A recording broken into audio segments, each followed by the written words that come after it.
There's always one thing in life that you need to do your best. Always try to be the best you think you can be. Live the rest of your life. Because the fear of poverty is the beginning of education, determination, and hard work. Good evening, Liberia.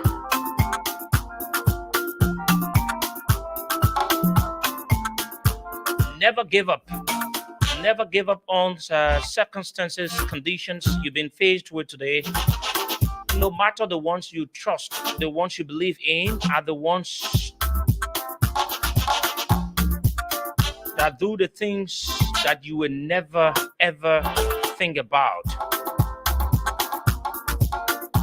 But let me say this to you, my people. Always keep the faith, believe in Allah. No matter what the issues are, no matter what the things you've got to face, believe in me. There's gonna be a day Allah gonna intervene. Jesus will intervene. Like for the Christians will say. Good evening, Liberia. Good evening, Liberians. Good evening to every one of our listeners listening to us out there. Good morning. Good afternoon. Whatsoever it may be at about this time, you've joined us on the program Issues of Today here on Voice of Liberia 104.1. I want to say kudos to you. There are a lot of things happening in Liberia. Some of the issues are good, some of the issues are bad. How can we work as a people to make the good ones to continue to be good in our country? How can we work together as a people to make the bad ones to be changed in the interest of us Liberians? This is where we sit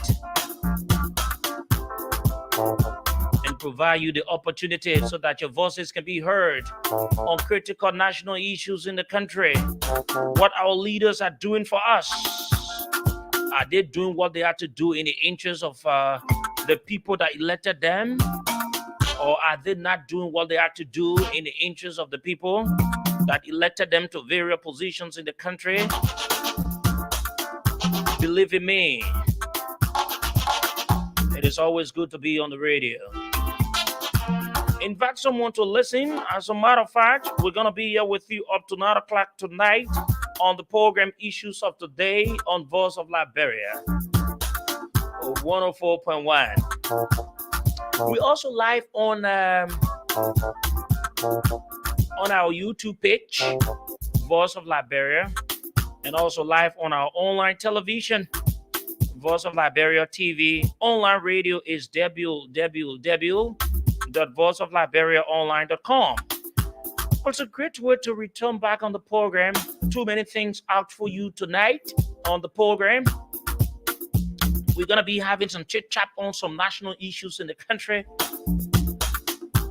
We'll also mention some of you that are watching us on our online television. You can share.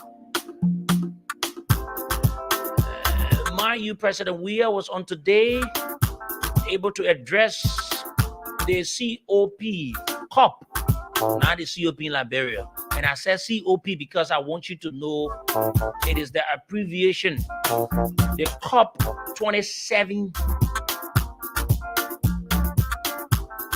in Egypt. We'll give you gist of it.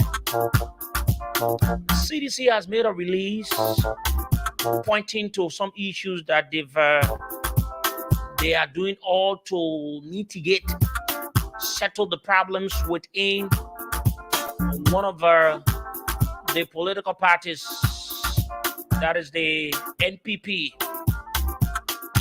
And also, the House of Representatives, they've been able to summon the Finance Minister of the Republic of Liberia, the Minister of Internal Affairs, Vanin Salih,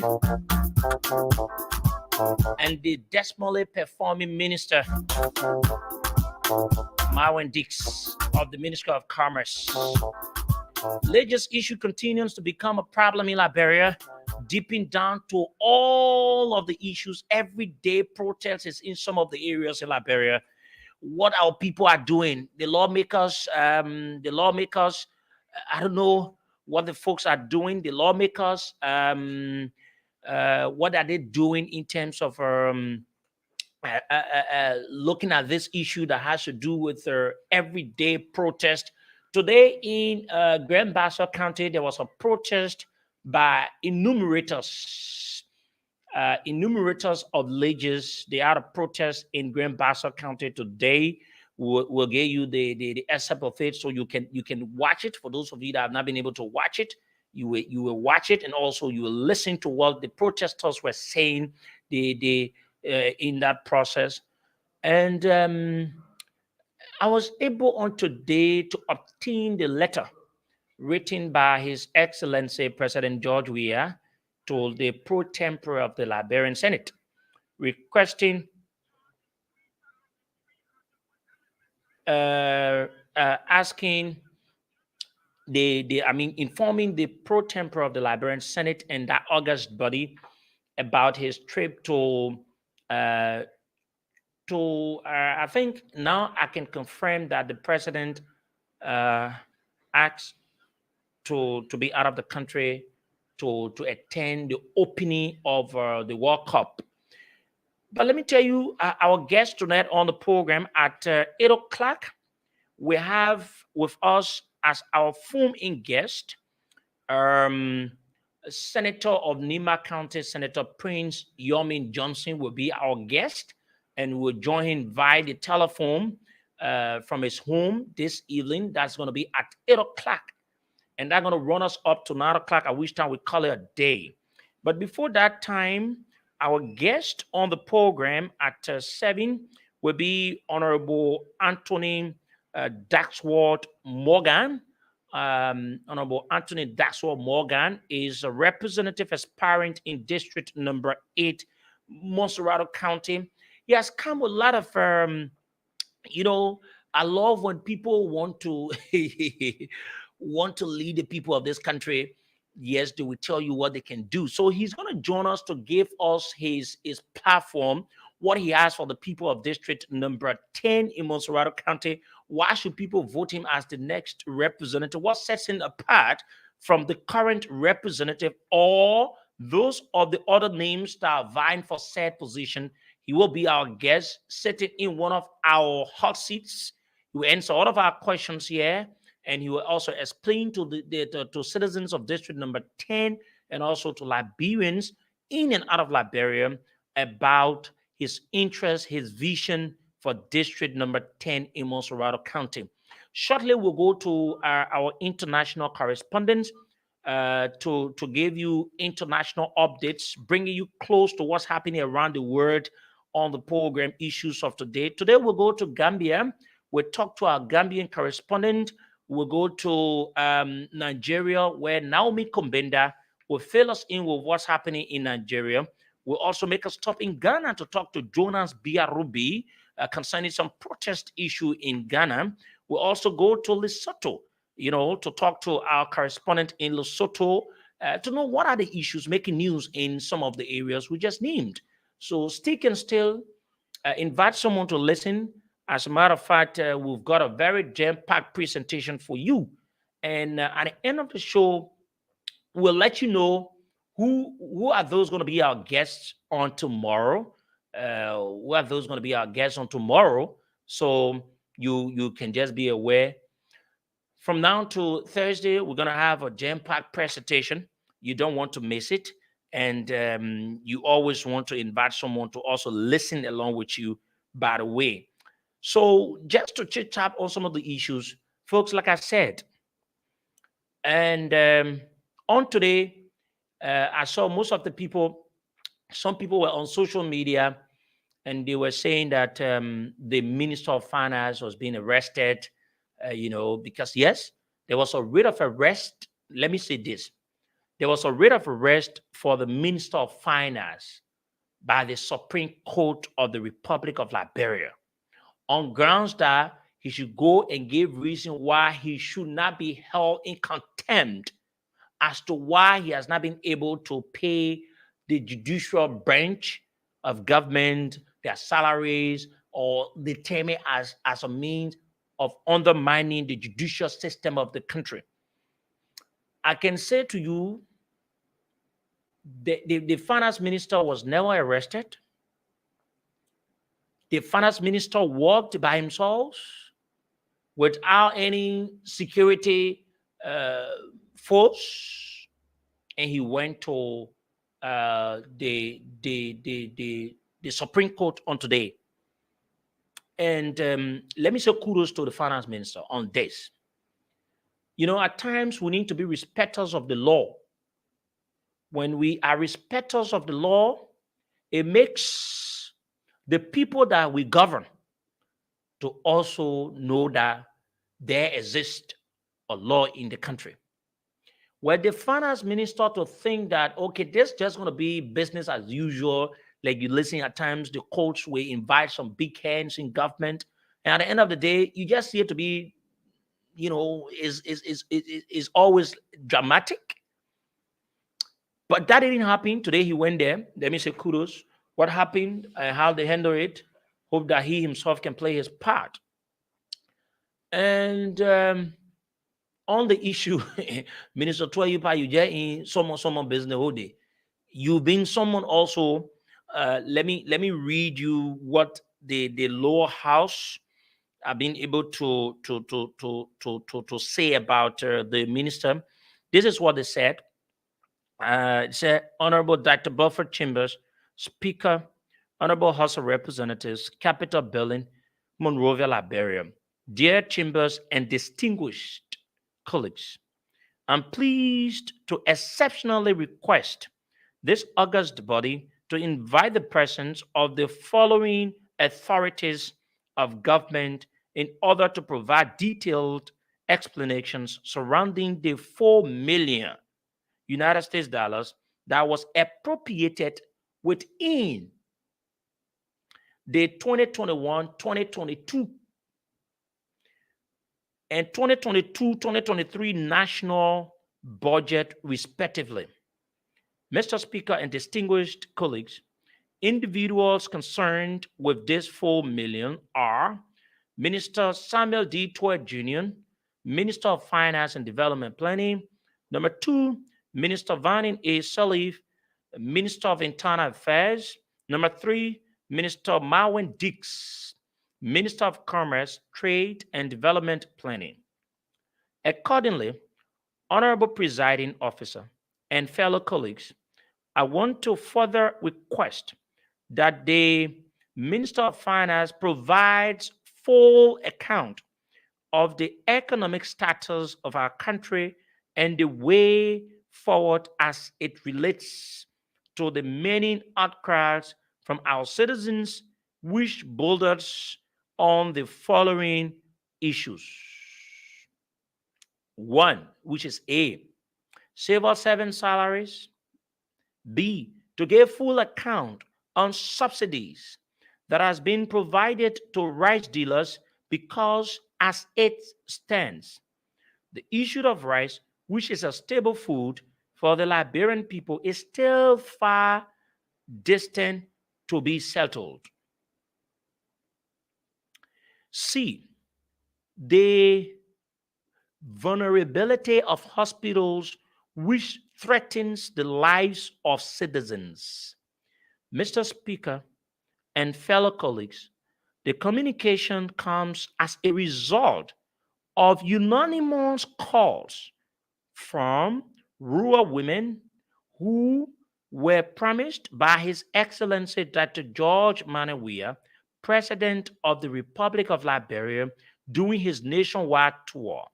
Please accept the renewed assurances of my commitment in this premise I remain.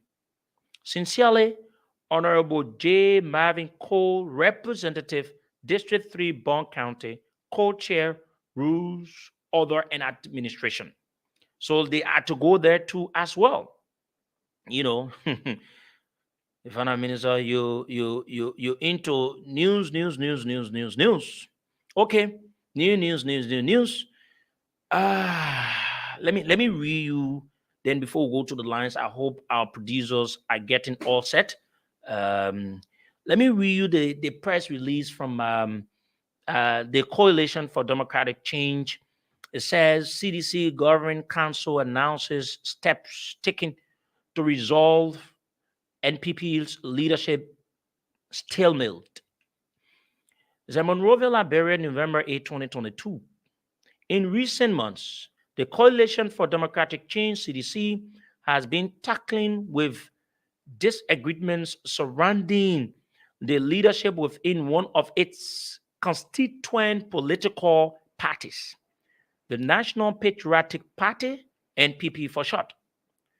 The coalition's governing council acknowledges that these challenges confronting the NPP are but the normal political background characterizing political parties and their activities, especially disagreements bordering on inclusive democratic framework for legitimate leadership formulation.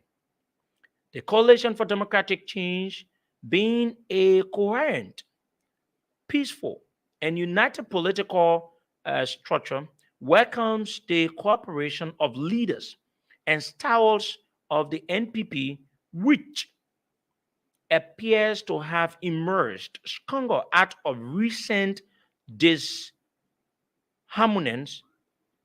undesired activities that nevertheless strengthen an institution and a nation's democracy. As the highest level organ of coalition agreement, the Governing Council pleased to announce that consistent with the intervention of the chairman of the Coalition Governing Council, His Excellency George Manewiye, the following decisions have been reached. Given that all sides in the NPP crisis have agreed to return to status quo ante in preparation for 2023 elections, the Coalition for Democratic Change calls on all three parties to set up a 7-man delegation each to immediately commence discussions on details of the coalition framework document. The Governing Council recognizes Her Excellency Jua Howard Taylor as standard bearer of the NPP. Number 3, the Governing Council recognizes Senator James Bandy as chairman of the NPP. Number 4, that the NPP standard bearer, Her Excellency Jua Howard Taylor, proceeds to nominate party members to fill all vacancies on the NPP Executive Committee. Number 5, that deliberations on the coalition framework document begins on December 10, 2022.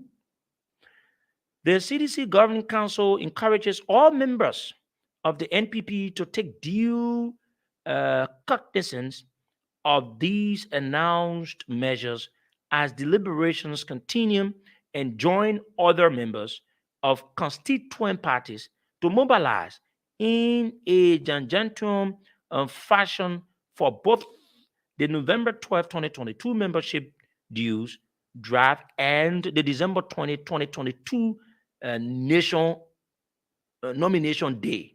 And this is being signed by the chairman of CDC, Molba Molu.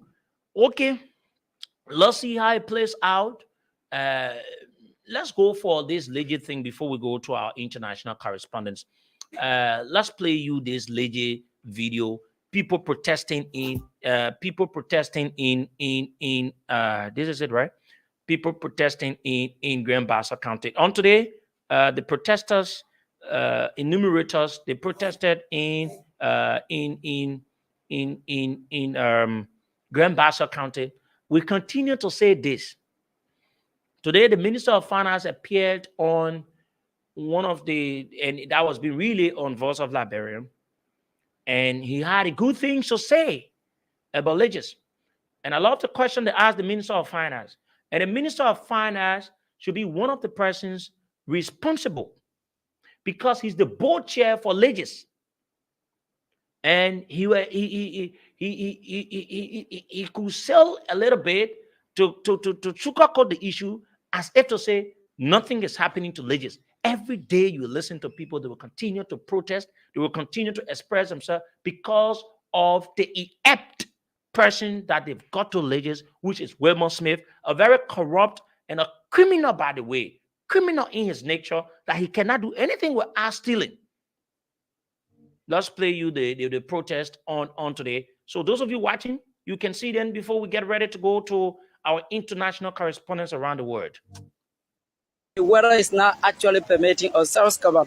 Yeah, I also know from the local things, that reminds me actually about doing the state of emergency during the COVID-19, wherein at a certain point in time, you see that the road will be clear and free movement, you know, and except for police officers or for workers, you know, they were the only ones that were actually accessing the road. As you can see, the road is very free at the moment, reminding me about doing the state of emergency. Definitely, South Kaba. And you know what I'm observing also is that those agreed protesters, they are just like a police officers, like during the state of emergency, where only police officers and that of journalists were permitted to be in the street, and this is what actually happening. Definitely, they are the one actually, you know, regulating the traffic as I'm determined, because they are caused the situation where no other persons can access the road except. That people necessary to us. So they said the latest leadership from over there already here. Sure. So automatically, we are making our way to where Daniel sent for oil. When we get there, we can say any leadership from latest, we will move. We need so we have the media to do us. Okay? So that's the information. Thank you. So you listen to them. You listen to them. They are being called by the county leadership, informing them that latest authority are here. They want to have consultation with them. So, like I once told you, that the weather is not permitting us. So we now have to. You see, this is what happened. If you witness this video, Grand Bassa County today was like a ghost camp where you could not have, and this is totally uncalled for. You cannot have one institution to continue to create these kinds of embarrassment in a country, and no one seems to do anything about it. And our lawmakers, you know, when this, and I will use this word, they said you should have, and I have everything to say that Wilmot Smith is a criminal, and I'm saying it. He has the right to sue me. Wilmot Smith is a criminal, right? This man has been found in corruption. And you cannot have the country looking at censor that has been very important. We started to raise this issue. I was the very first journalist in this country when I talked about how they were taking the censor's money from the accounts to other accounts, what they were doing and doing all kinds of things. That Wilmot Smith could not respect a constitutional authority. He felt because of proximity to the Minister of Finance. And so he does everything out of the law in which that governs or guides him to do what he needs to do. Now, this is where we are. You continue to have these kinds of protests in the country. Now, these are some of the things that the people would take and make reports on. Sometimes when they read a report on Liberia, they gave you some negative news. This is it. This is one of the cases. But we'll take time, maybe 30 minutes or 45 minutes tomorrow on our show, or maybe later on today, before we end the show, to play this video again and discuss in depth. We're going to go to the international correspondents to talk to our international correspondents on the program this evening. The very first place we will make a stop is going to be in Gambia, where we'll talk to Amadou Kante. We're getting a report that Gambians have expressed mixed reaction as to whether the much talked about Organization of Islamic Cooperation Summit will take place this year in Banjul. And so why is it there has been these mixed reactions in the country, and what the citizens what are their fears, or what is it in terms of the venue of where this process should take place. Amadou Kante is a Voice of Liberia Gambian correspondent. He joins us on the line now from Banjul. Amadou, good evening, and thank you for joining us this evening. Yes, good evening, Sekou, and once again, thank you so very much for having me. What do you think concerns are emerging from Gambians in regards to the hosting of the ORC summit in the Gambia? Well, listen, I think the Gambians have been recently expressing concern over the hosting of the OIC summit here in the Gambia because it has been a long promise.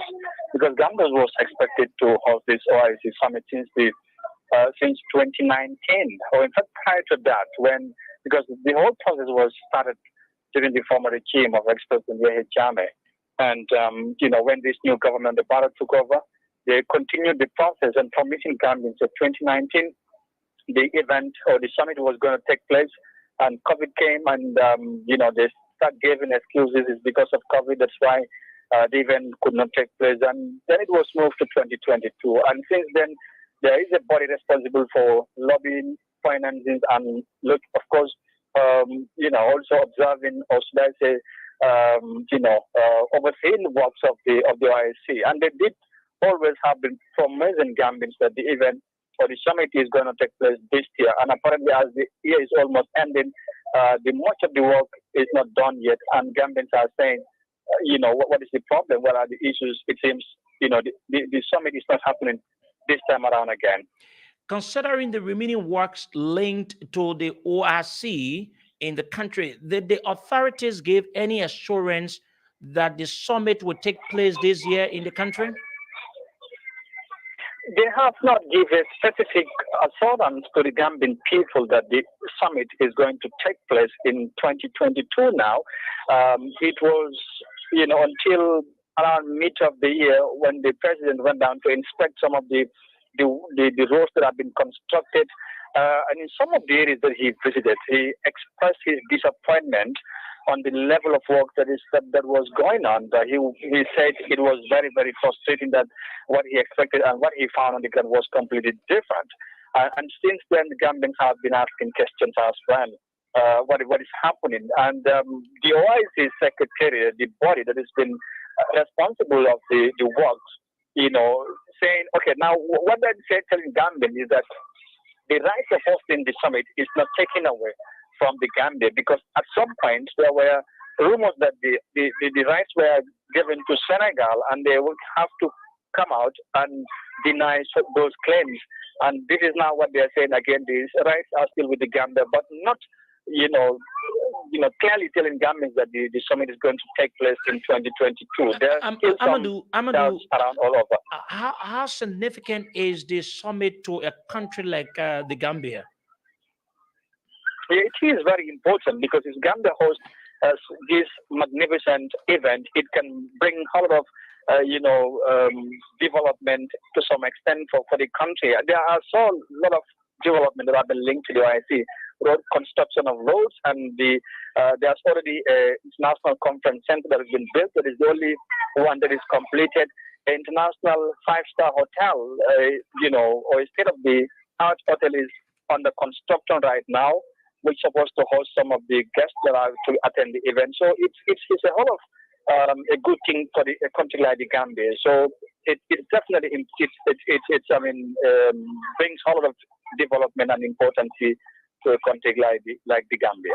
Thank you very much, Amadou Kante, is Voice of Liberia Gambian correspondent. He's been on the line from Banjul on the program, telling us about this mixed reactions of our Gambians as it relates to the much talked about Organization of Islamic Cooperation Summit that should take place in Banjul this year. Looking at the possibilities and all of that, we're going to go to Nigeria, where now we're going to talk to Naomi Kumbenda.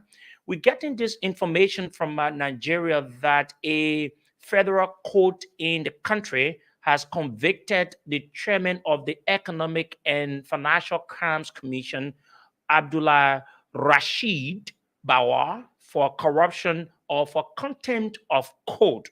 Now, Naomi will join us on the line to tell us about this process. What is the nature of contempt committed by the chairman of the Economic and Financial Crimes Commission that has been, committed to prison?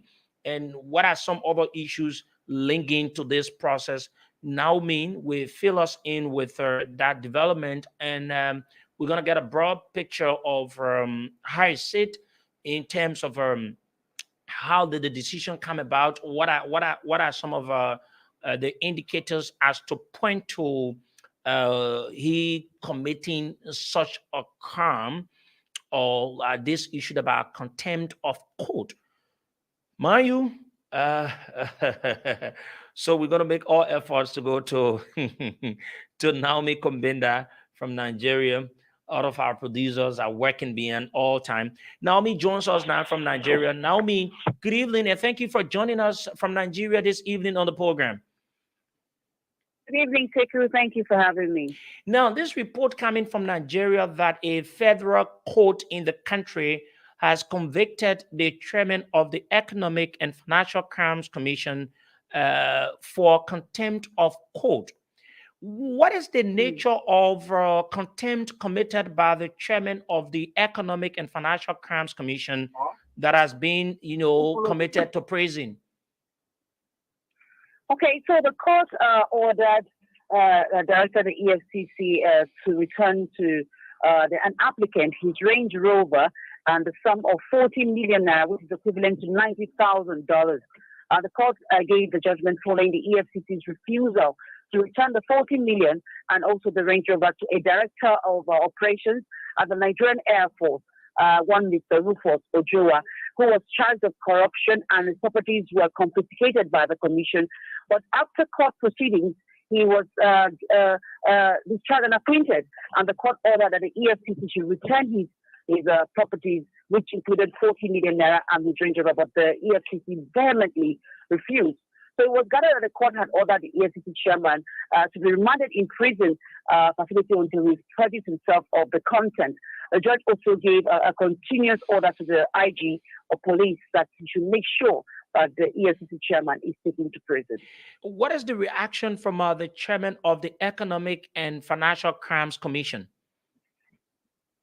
So the chairman of the Economic and Financial Crimes Commission, Abdurrashid Bawa, has appealed the court contempt, and he said this today when he spoke to journalists, that he has long appealed the contempt while he was answering questions at the House of Representatives this morning with journalists.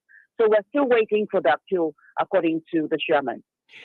Do you see the EFCC chairman going to prison even if he loses the appeal?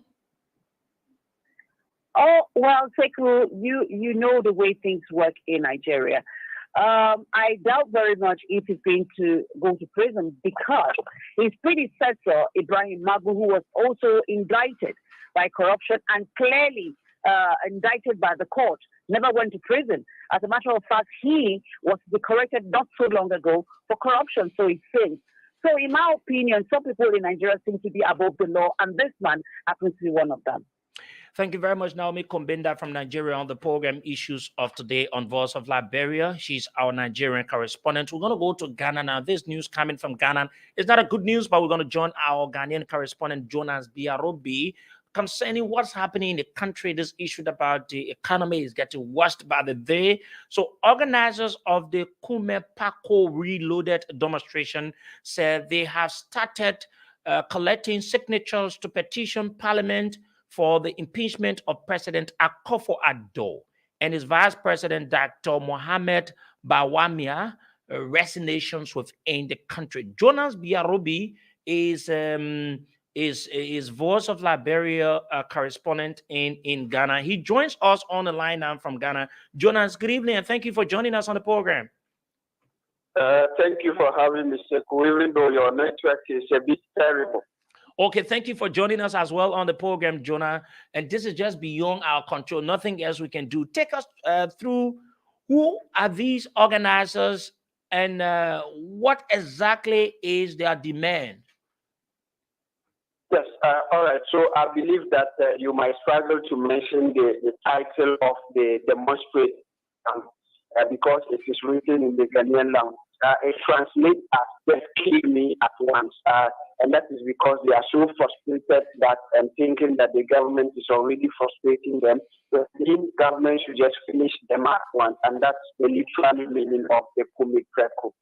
Now, these people are concerned citizens, which comprises of a lot of legal practitioners and civil society organizations who came up to that to just this Saturday demonstrate against the government. And their main agenda is that they want the president and the vice president to step aside. They should resign. And so that was the message they carried on Saturday. But they gave the president 3 days, which means that by tomorrow, the days they give the president will elapse, and the president is expected to resign only if he listens to them. And it appears after the demonstration and the ultimatum given to him, nothing is happening. So they have begun gathering the citizens' signatures to garner their support so that they can petition Parliament, so that Parliament will now impeach the president. The Constitution says that when he is impeached, then he has to step down. He has no option again. But they need the people's support to be able to be sure that the Ghanaian citizens actually want the president to step down. And so at this point in time, that is what they are collating right now. They gave a release that they are already garnering online signatures to be able to petition Parliament so that Parliament will impeach president and the vice president to resign. Then we can vote for a new president. As a sensitive matter like it is in the country, has the government or its representatives tried to engage these protesters to know what are some other issues can be settled?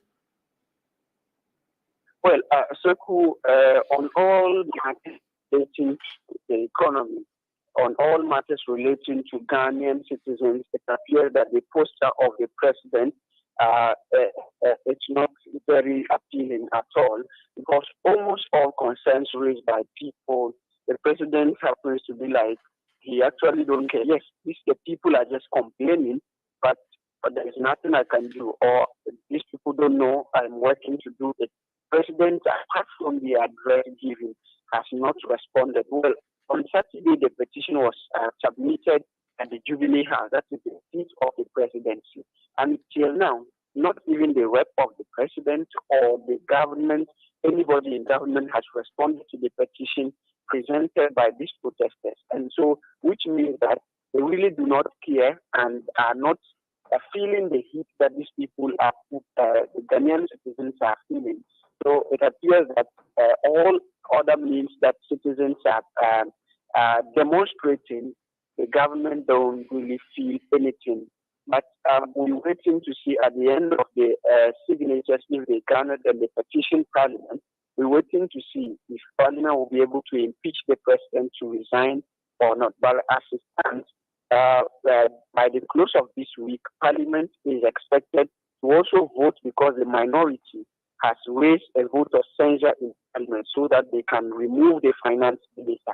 By the end of the week, we are expecting to vote in Parliament. We are expecting to get 1/3 of the whole population in Parliament to remove the finance minister from Parliament. And we'll keep an eye on that within the week. If that is done, the act will also be given. Okay, thank you very much. Is our Ghanaian correspondent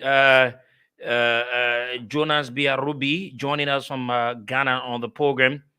Let me go to Lesotho now to call it a day. Our guest is already, I'm told, they're making their way in our main studios, one of our main studios, here this evening on the program. Issues of today on Voice of Liberia 104.1. My name is Sekou, and I'm Sekou Sharif. We're going to go to Lesotho now to talk to our Lesotho correspondent.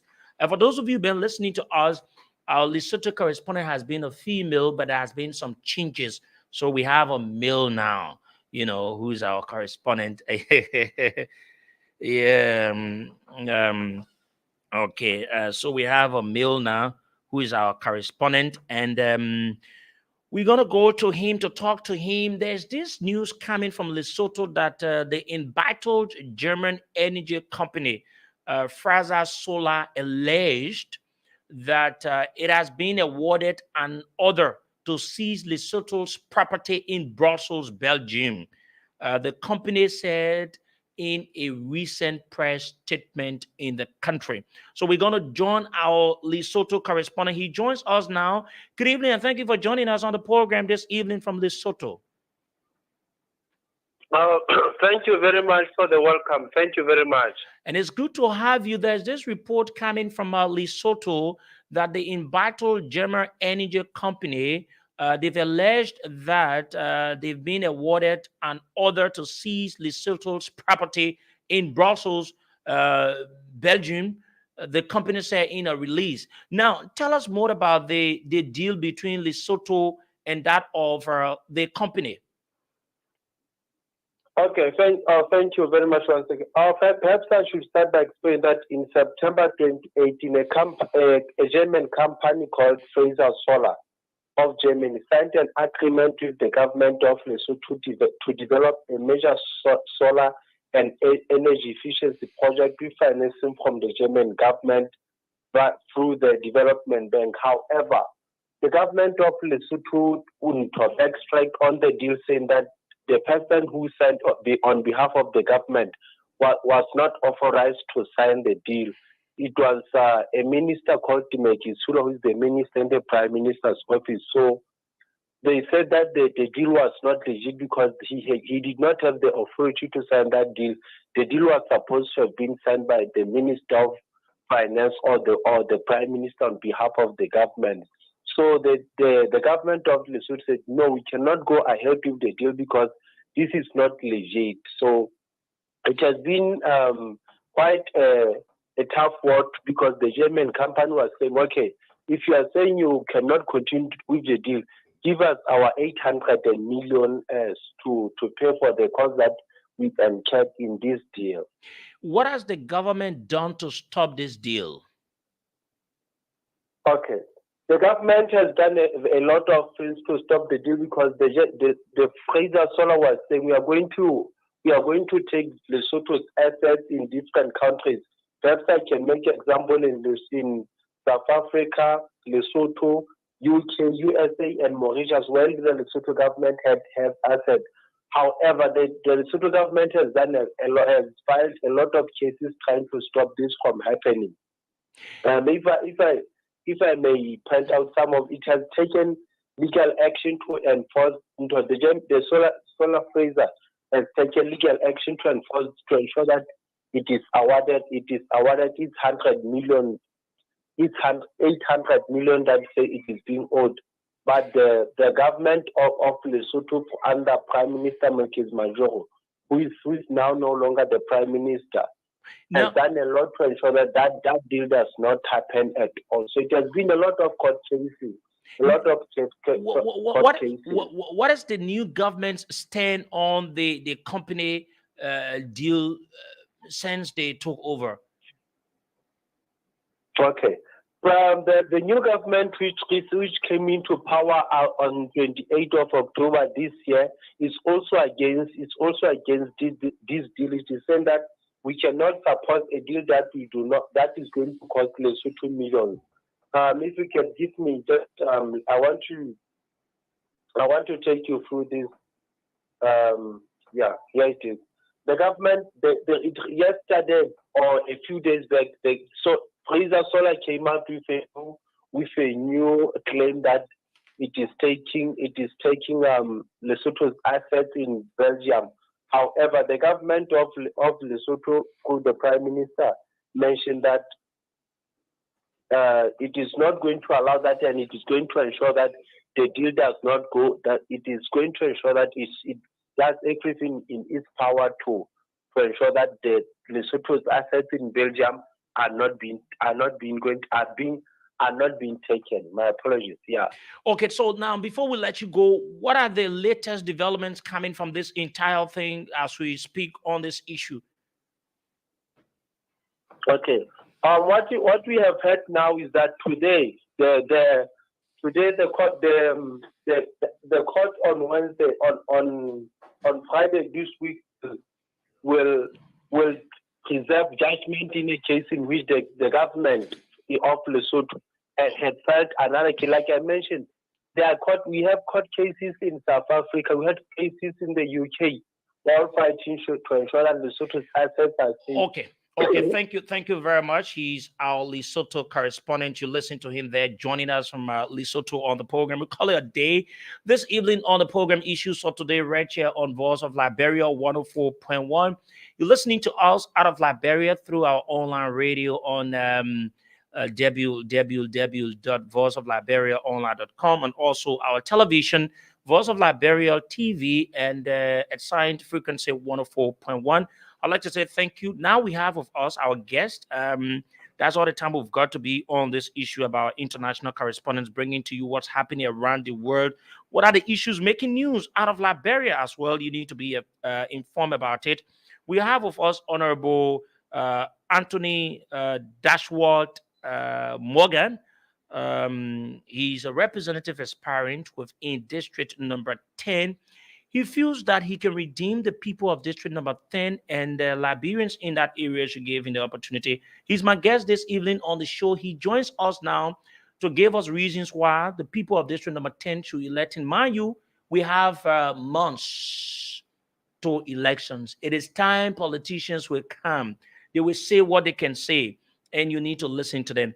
Let me say, Honorable Morgan, good evening, and thank you for coming to talk to the people in District Number 10 and also Liberians in general, and those of the people out of Liberia listening to you.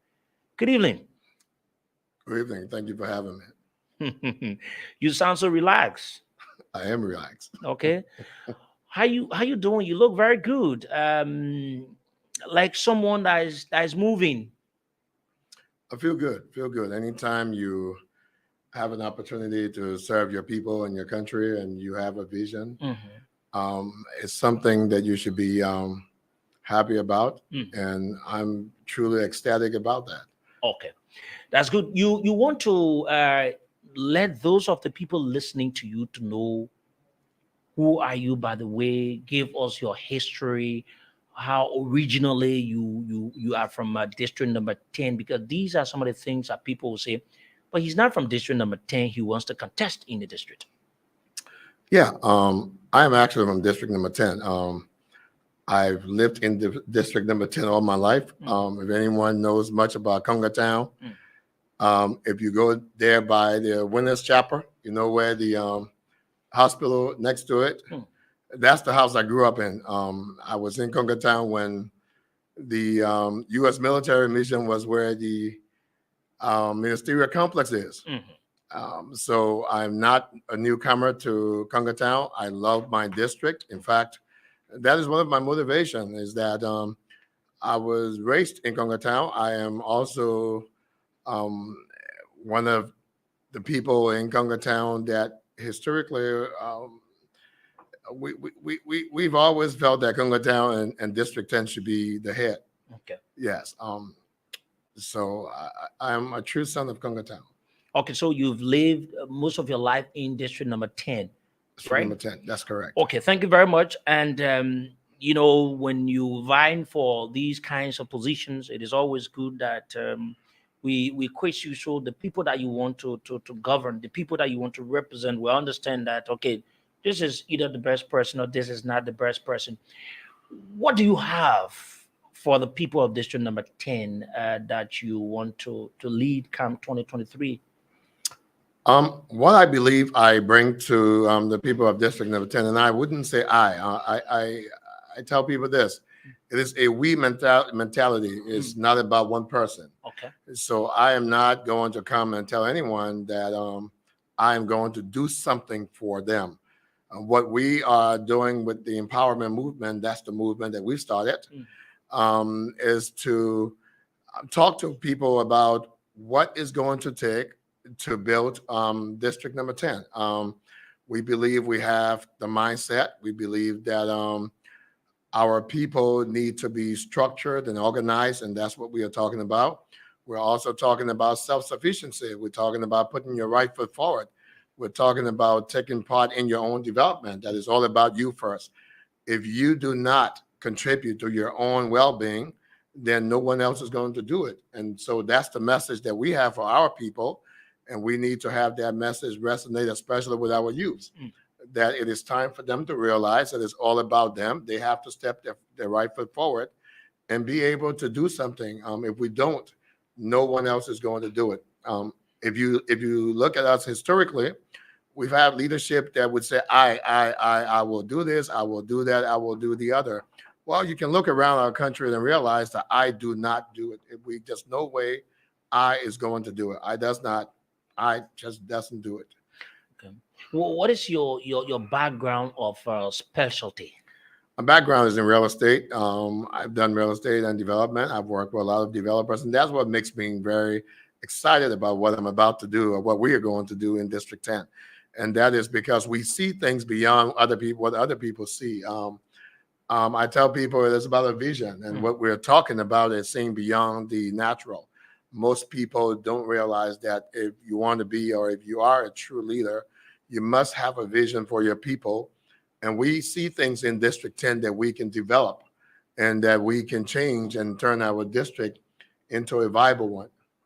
Now, looking at district number 10, is one of the districts that you have lots of names coming from there.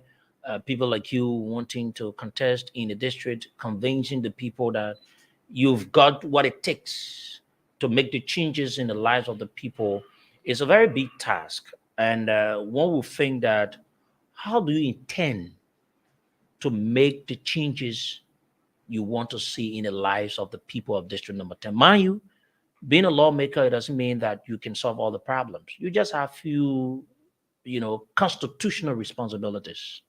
How do you intend?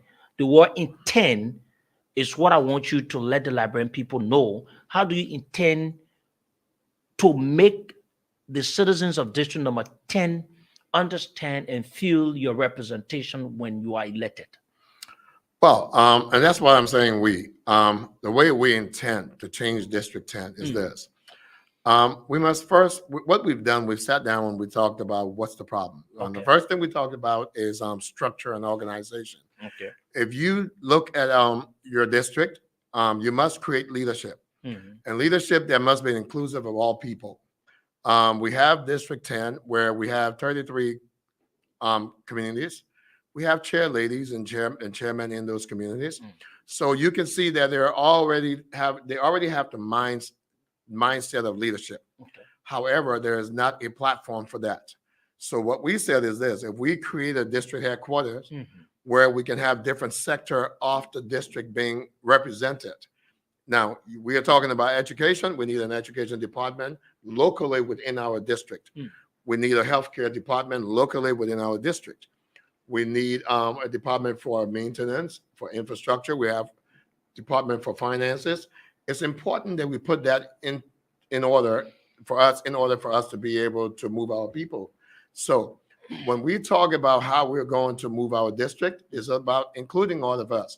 Because if we bring all of our community chairmen under one umbrella, where the guy from Vytown, the guy from Ta-Town, the guy from Tequenca, from all the different, from Chubug, from Gaytown, if everyone is coming under one umbrella on a daily basis, where they're bringing the problems of the people together, where it can all be discussed, and where we can have the department responsible for that issue that we're talking about be able to talk about it and be able to find a solution, then we can go back to our people and talk to them about it and talk about how we can all come together and actually contribute to that particular project that will then You're change. saying these things because you've not been elected.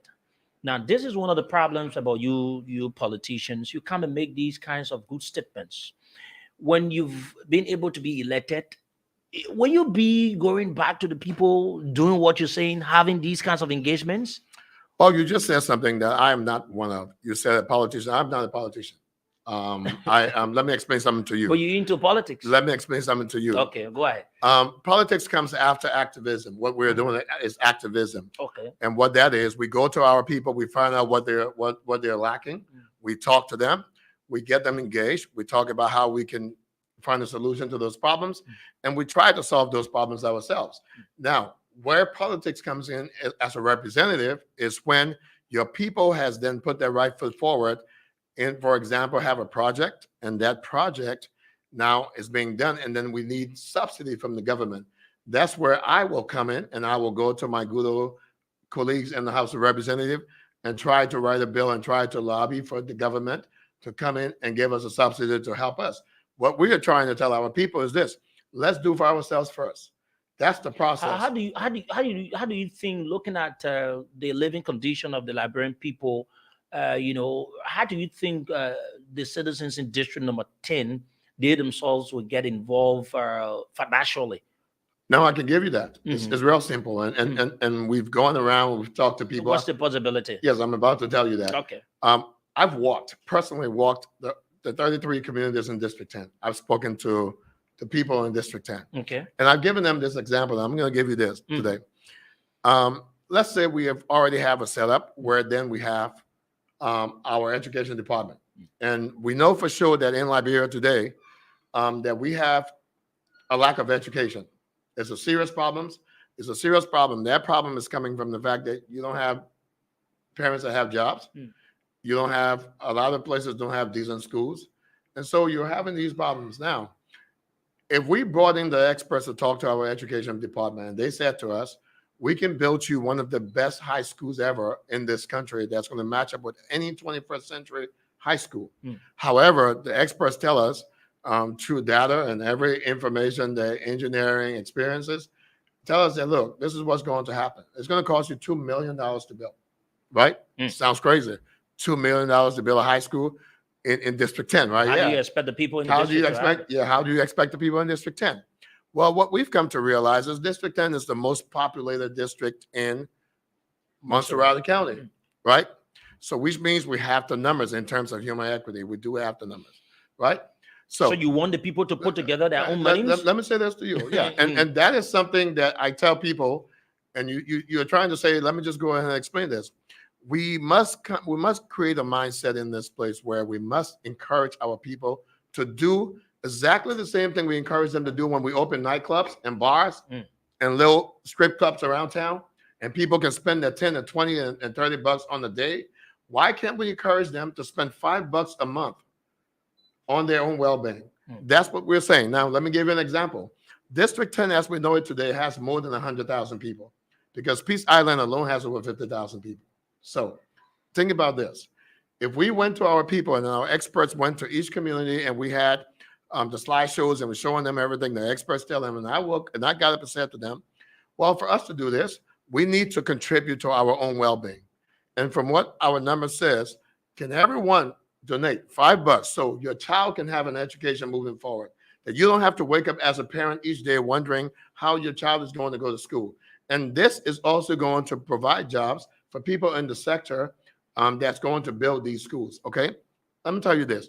If each person paid $5, if only 50%, and I'm only using 100,000 people because we know everybody's not going to pay, but if 50% of those people pay, we're talking about $250,000 a month. We're talking about $3 million a year. That is because the people themselves are now putting their right foot forward. You must encourage and inspire your people to lead them. And what becomes of the national government engagement? Well, the national government in no country under this sun is going to go against anything that's progressive.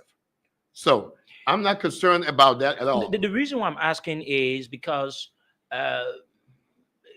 becoming a lawmaker should be able to, address some of the problems the people faced. Now, by you asking them to pay money, it sounds very strange and difficult. Something that could be very difficult to be achieved, which you know. No, I don't think so. Well, that's what you were saying. Now, you said it sounds very strange and difficult. Well, because something sounds very strange and difficult, that doesn't mean that it's strange and it's difficult. The thing is this. Most Liberians that leave this country gradually goes into other countries, and they transition into their lifestyle. That's why people go in other countries. Take into consideration, those of the people you want them to vote for you are the people that have not been able to travel. That's They've true. got no experience of such you've mentioned. Well, the last time I checked, traveling doesn't make you smarter. Okay? Mm. Our people are not stupid. Our people just has not been given the information and have not been motivated enough to do what's right. Our thing is we need to get away, because if a guy thinks that he can stand before people and promise them a hand pump, a bag of rice, a well, or a palava hut just for a vote, you're trading your vote for something that is going to deter you for years to come. So are you going to be a politician, or like you said, activist, right? Are you going to be an activist or that communicator to communicate to the people with the true sense of what exactly you intend to do or how you intend to do them, not to be one of the politicians that will come and say, I'm going to, construct roles or carry out some breaches in the country, even though it is not their responsibility as a lawmaker. Your message is going to be as much more clean and straight to the point. Our message is more towards bringing our people together to understand what it takes to be viable, to be productive, to be progressive within a community or a society. The thing is this, Liberia, as we see it today, we must lead by example. I'll tell you this, when we build the first school in District 10, the people in District 9 is going to see how progressive that is, and I guarantee you they will then follow. That's why we're saying we're trying to leave a legacy. That legacy should be one that will help to build and uplift this country. I don't want us to go in there and trying to promise people things we cannot do. We're trying to say to our people, if we all can come together, if we all can take away the divisiveness and realize we're Liberians first, regardless of where you come from, and that we need to build our country, then what's going to happen is that our people will start realizing that development is not far from us. Now, what has been, let me bring you back to the district. We're going to talk on more issues. And I like yourselves, the way you speak about the issues, you express that interest as to what you want to do for the people of the district. It is very encouraging, and I want to encourage you to continue on that. What has been your involvement with district number 10 in terms of not just knowing the problems the people faced, but also creating the environment to get the problems to be solved, and some of the problems being solved? Okay. I'll say this. We in our movement have said this. We are not going to talk about personal accomplishments. We believe that is one thing that has deterred a lot of the good that should be coming to us as a people. What I mean by that is this. I can sit here and give you a litany of things that I've done for individuals in my district. But I'm talking about the holistic. Let me say this. However, what we've done is this. We've continued to go out to our people. We've continued to talk to our people. We've continued to counsel our young people in terms of bringing them. They at my home almost every single day. I talk to them. I try to encourage them. And we try to get them whatever moral and ethical support we can give them. Now, we are going to have a platform. Okay. And that is when we begin to lead District 10, we have in our platform programs that are going to uplift, especially our youth. Okay. That's very important to us. So meaning you don't have it yet? Oh no, we have to plan in place, but we are not running District 10, so we are not going to overshadow whoever runs District 10. The whole idea is this.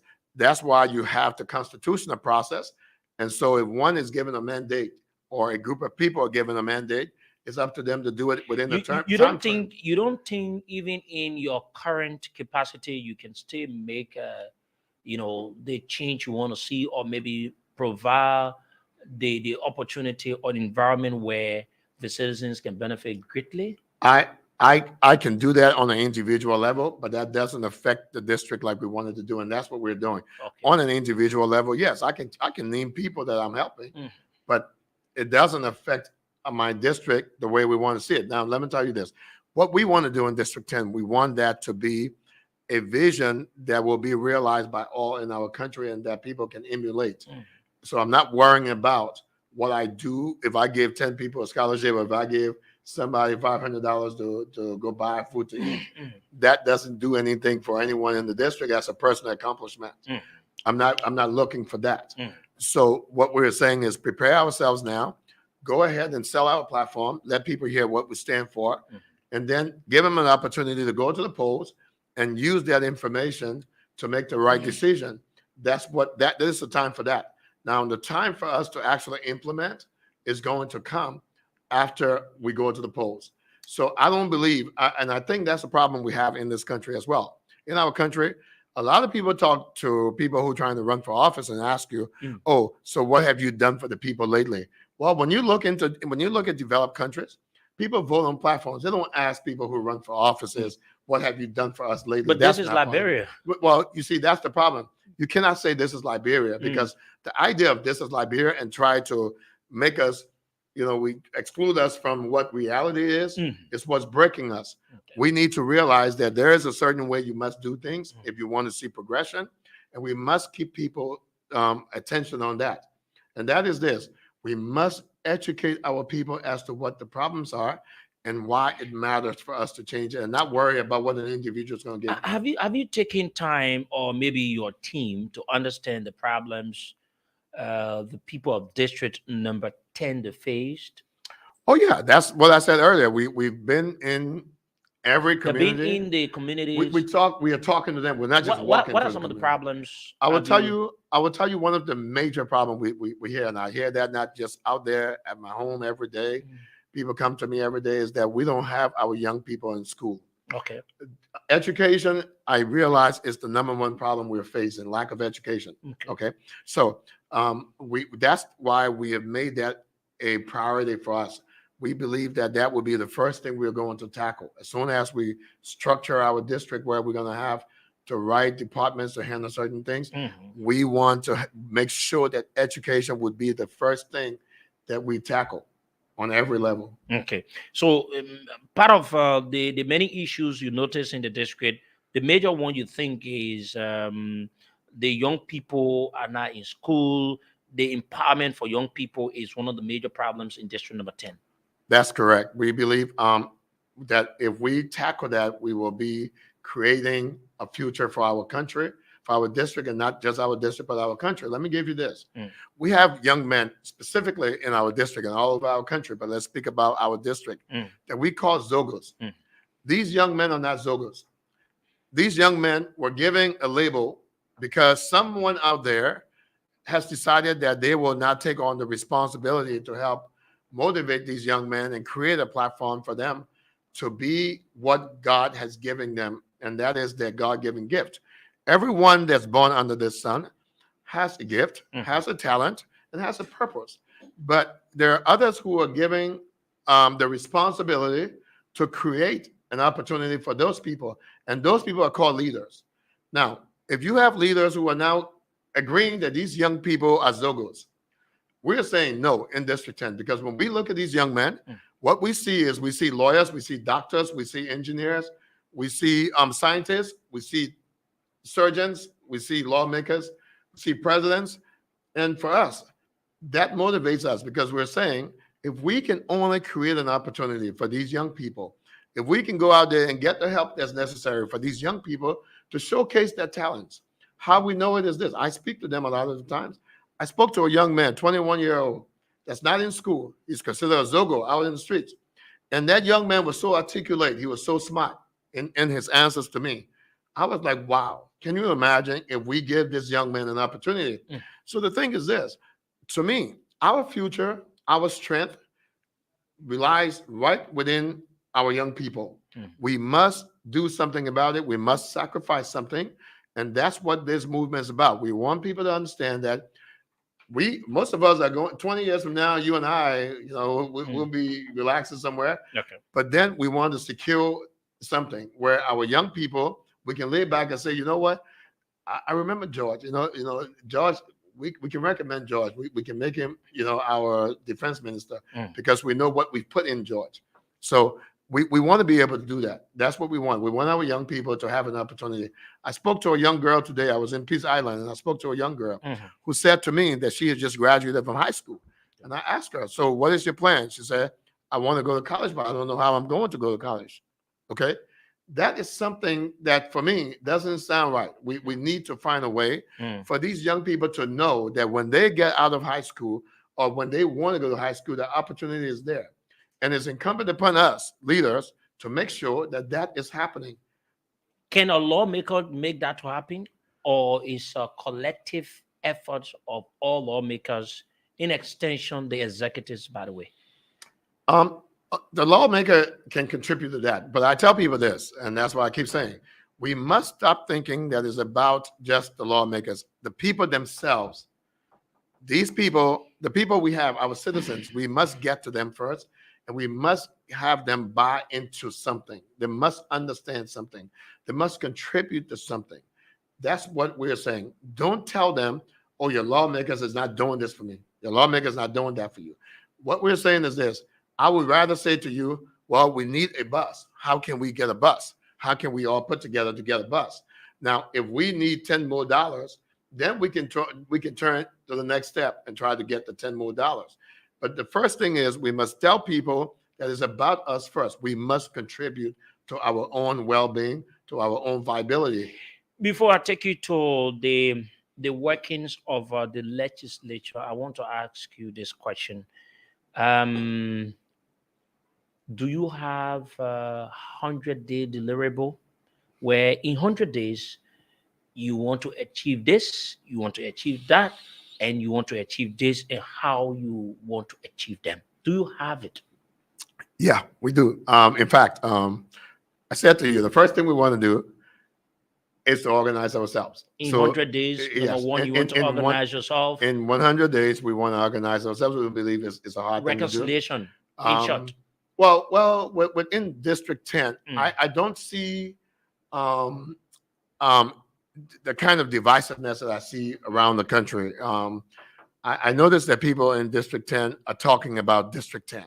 I haven't gone anywhere where I've heard people say, oh, I am a Bassa man, so these Pella people doing this. I haven't heard that in District 10.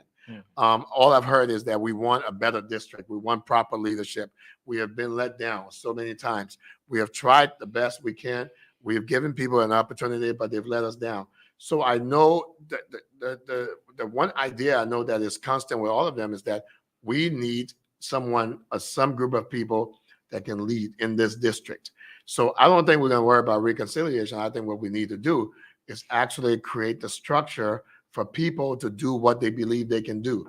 And, I hear people say, how are these people going to contribute? And I am so happy. I feel so comfortable with this because I've gone to the marketeers. I've gone to boys in the street. Okay. I've spoken to people in the different communities.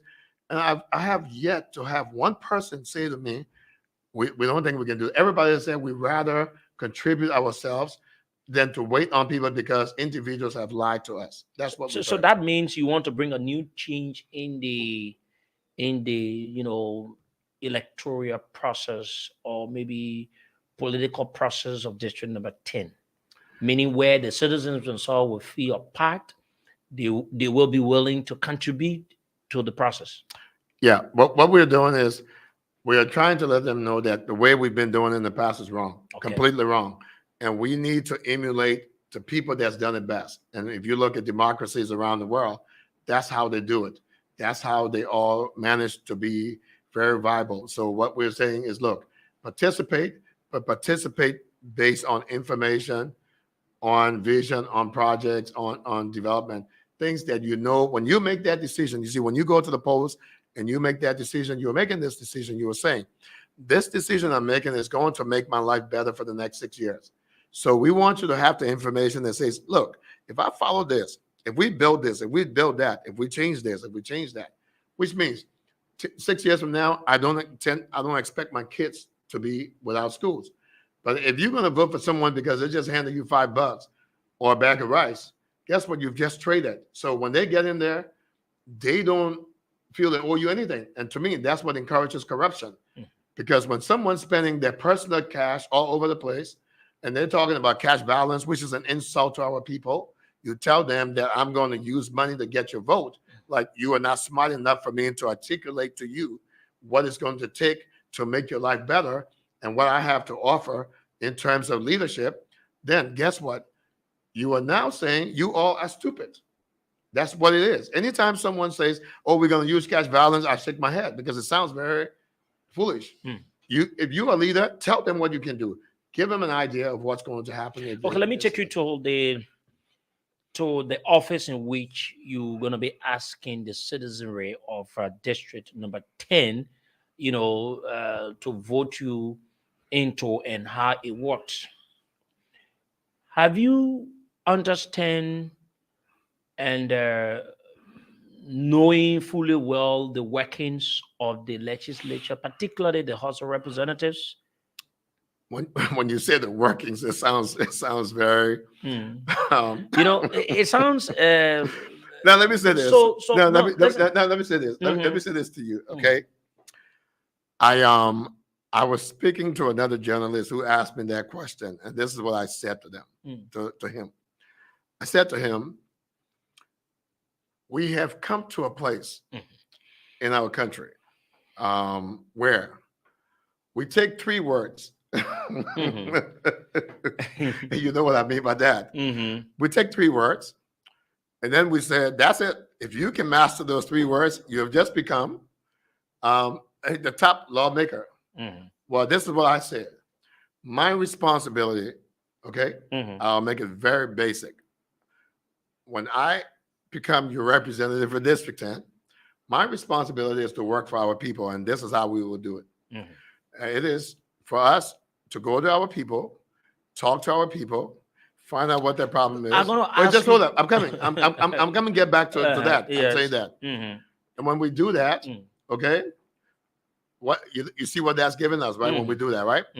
So when I get to the House of Representatives, when I get on the floor, I'm not just speaking for myself. Okay. I'm not assuming something. I'm not consumed with what someone wears when they enter the House of Representatives. I'm not consumed with what car they drive, because everybody's talking about their responsibility, However, what they talk about when they get in there means nothing. So I'm going to be consumed with my people's problems. And that is this, is to make sure when I get in there, I'm only going to talk about issues or write bills that are going to talk about issues that's going to have to do with my people. I'm not getting consumed with all of the little things that we see. And the reason being this, we try so hard to be something that we're not. Something that we're not. If you look at the House of Representatives, everybody's talking about what they're going to, when they go there, how they're going to do this and do that. If you sat down and just watch them in Parliament, it says to you, nobody does what they say they're supposed to be doing in there. Legislatively, Yeah. Legislatively, how you gonna get what you want to do? Right. For the district. Question. That's a good question. Because you have 72 of your colleagues. Adding you to that number is 73. How do you get your colleagues, 72 of them, to understand and see reasons why they should allow your district to benefit from the national budget, something around maybe $1 million to build a school within the district? Okay. And that's where I tell people, when you go into the House of Representatives, you are there to build alliances. Okay. You are not there to fight anyone, because everyone is there to represent their people, and you are all supposed to lobby for one another. That's how you do it, okay? So let me say this to you. What we are going to do when we go in there, we're going to build alliances. We're going to talk about the issues with our people, and we're going to make sure that we're respectful of one another. The thing is this. If I went in there, let me give you an example. If I went in there and I had a bill that I wanted to pass for my education, right? And then the guy from where, let's say district XYZ. Yeah, XYZ decides he has something else. It is incumbent upon me to try to do everything in my power to work with that gentleman and those people that I need on my side to be able to foster whatever I need to foster for my people. Like I said earlier, my job is there for my people. You don't go into the House of Representatives and think that you are going to create friction and think you're going to get anything passed. It's just common sense. They don't teach that. That's common sense. So we are going in there to try to build alliances, and we are going in there to respect the law. We are going in there to respect our leadership. We are going over there to be morally sound. We're going in there to be ethically sound, and we believe that is going to breed success. So we're not concerned about how we're going to perform, because that's something that's innate when it comes to me. And I'm not concerned about that at all, because I'm not worrying about, who their personal life. It doesn't mean anything to me. It's more about my people. Before we will continue with this, what sets you apart from the current lawmaker of the district? What set me apart? Yeah, what sets you apart? That's I would say this. I try not to comment too much on that, but I'll say this. No, but you're going to have these kinds Yeah. of questions because you want to remove someone that is already Let me say an this. incumbent. What set me apart is this. I have actually made it known to my people by going and visiting with them and talking to them every day about what I see the problems are. That's something I don't see our incumbent doing at this point in time. In fact, I don't see anything in District 10 that has been done within the last 5 years that we can put our fingers on that says that our district is moving forward. We don't see proper representation in the House of Representatives. When we hear our representative speak, he speaks on nothing that has to do with our district. It's always about, the president or something on the national level. Well, you have amended for the people of District 10. You must go ahead and worry about that. You have people in District 10 right now, they're jobless, have no place to live. We have all the running water all over the place. We have a lot of issues that children are not in school. We have a lot of issues that we can fix that our lawmaker, we believe, our leader right now should be addressing. However, that's not being addressed at this time. So what sets me apart is that I'm already looking at those issues. I'm already feeling the effect. I know our people need someone to represent them and lead them where we can try to resolve those. And so just the fact that I've seen that and I have a vision for it, and I can articulate how I feel about my district to my people, I believe that alone sets me apart. It certainly sets me apart. Who do you see in the district as a major contender to your election? I will make that shut no one. I do not see anyone in District 10. In the entire district? In the entire district at this time. I do not see anyone in the entire district that could actually debate me one-on-one on the issues of the district, or could actually articulate a platform. I don't see that. As we speak, I've been waiting to hear of those who are talking about running or who have already stated that they are going to run. I'm waiting to hear them articulate what their platform is going to be. And I just don't see one. I haven't heard one. I don't see one. And I'm absolutely confident that I have a team of people working with me that's going to be able to overcome anyone who comes within District 10. Are you going to be contesting on a political party ticket or as an independent candidate? I am going to be going as an independent candidate. Why you choose to go as an independent candidate? Have you not been approached of joining some of the political parties that most of the politicians will see it as a party that could give them the win in elections? No, the reason is this. If you are a leader and you sit there and you've looked at your people, your country, your district, and you believe within yourself that you have something to offer that you do not see anyone else offering, especially as it relates to your district, why go and align yourself with another party or someone else that's going to take away from what you stand for or what you believe you can do? We believe that we have the right ideas. We believe that we have the right vision. We believe that what we have right now to present to our people in District 10 is unmatched, no matter where you put us. So we do not want to compromise anything at this point by aligning ourselves with one that may come up. And I'm not taking away from the different political parties, but they have their own views and their own platforms and their own vision that is different from what we stand for. And so we are not going to compromise that at this time. We believe what we believe. And until, someone can disprove what we're saying is going on in District 10, we're going to let our people decide. And even if our people decide that we aren't the right people, we are still going to work with District 10. Because I tell you, District 10 is there to me. It's there to me. What are the indicators have you seen so far that it is just about time, but you're going to become the next representative of District number 10? Well, the indicator I have right now is this. Is that I believe that God himself has given me a vision and a purpose for District 10. I'm a person who puts God first in everything I do. And I would not be sitting here right now if I wasn't convicted that I will be able to lead District 10. So all other candidates or person vying for said position will say the same. Well, that's up to them. God loves everyone. I'm not saying that God doesn't love everyone. I'm just saying that's for me. That is my conviction.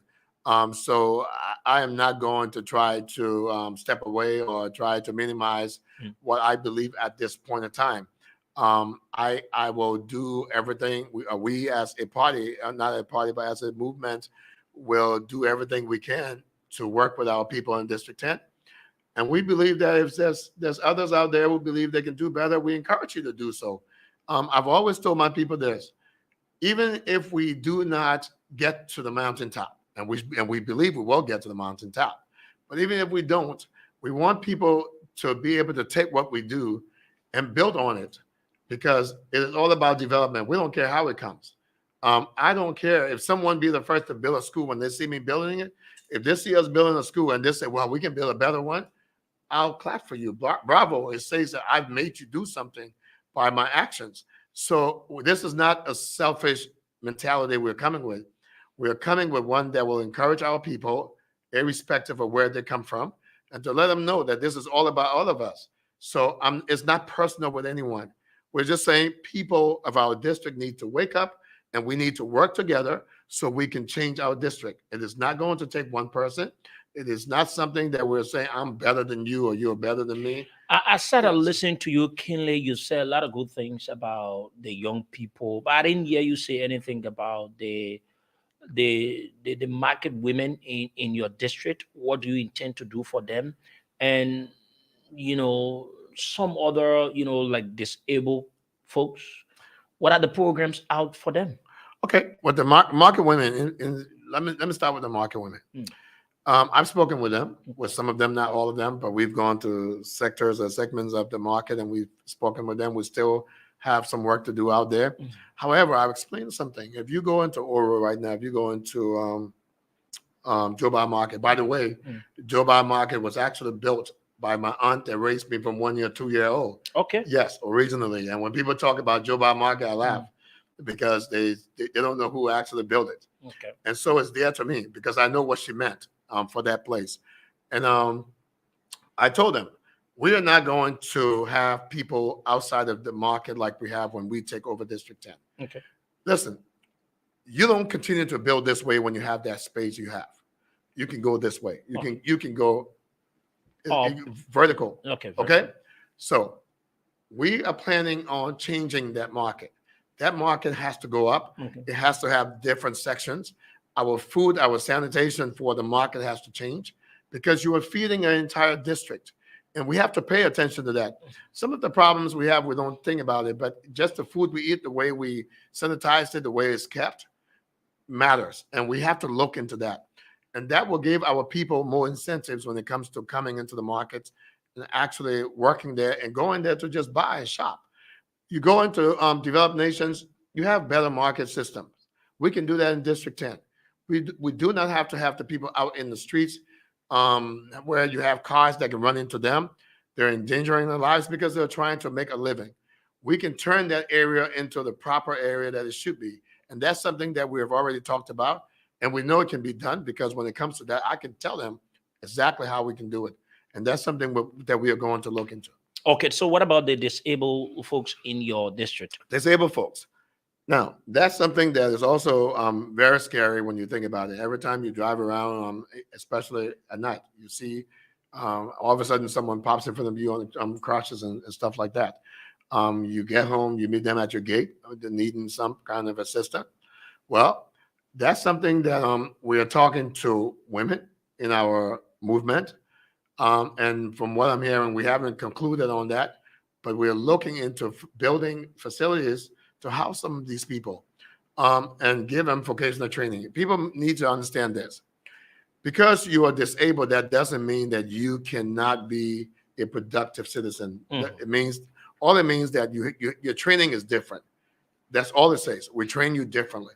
So we're going to look into how we can train these people where they can be able to find jobs. They can be able to do the things that other disabled do around the world. But the thing is not going to be easy, but we have to look into it. We have experts that can talk to us about it and talk about how it can be done. And that's something that we've already are looking into at the right time. When it's time for us to lead our district, we will tackle those problems. District 10 is not going to change overnight. But I'll tell you this, District 10 will not be the same after we've gone in there and done what we're supposed to do. Okay, thank you very much. You've said a lot for the district as move towards the 2023 elections. We have with us Honorable Antonin Dashwood. Is that the right way, right? Yeah, Dashwood. Dashwood. Yeah. Morgan. He's a representative aspirant of District number 10 in Montserrat County. He's our guest this evening on the program Issues of Today here. With the remaining time, we want to go to the lines and listen to you, residents of District number 10. Maybe you have some other concerns, some other questions, or some other issues you want to say directly to what we've discussed and what we continue to discuss.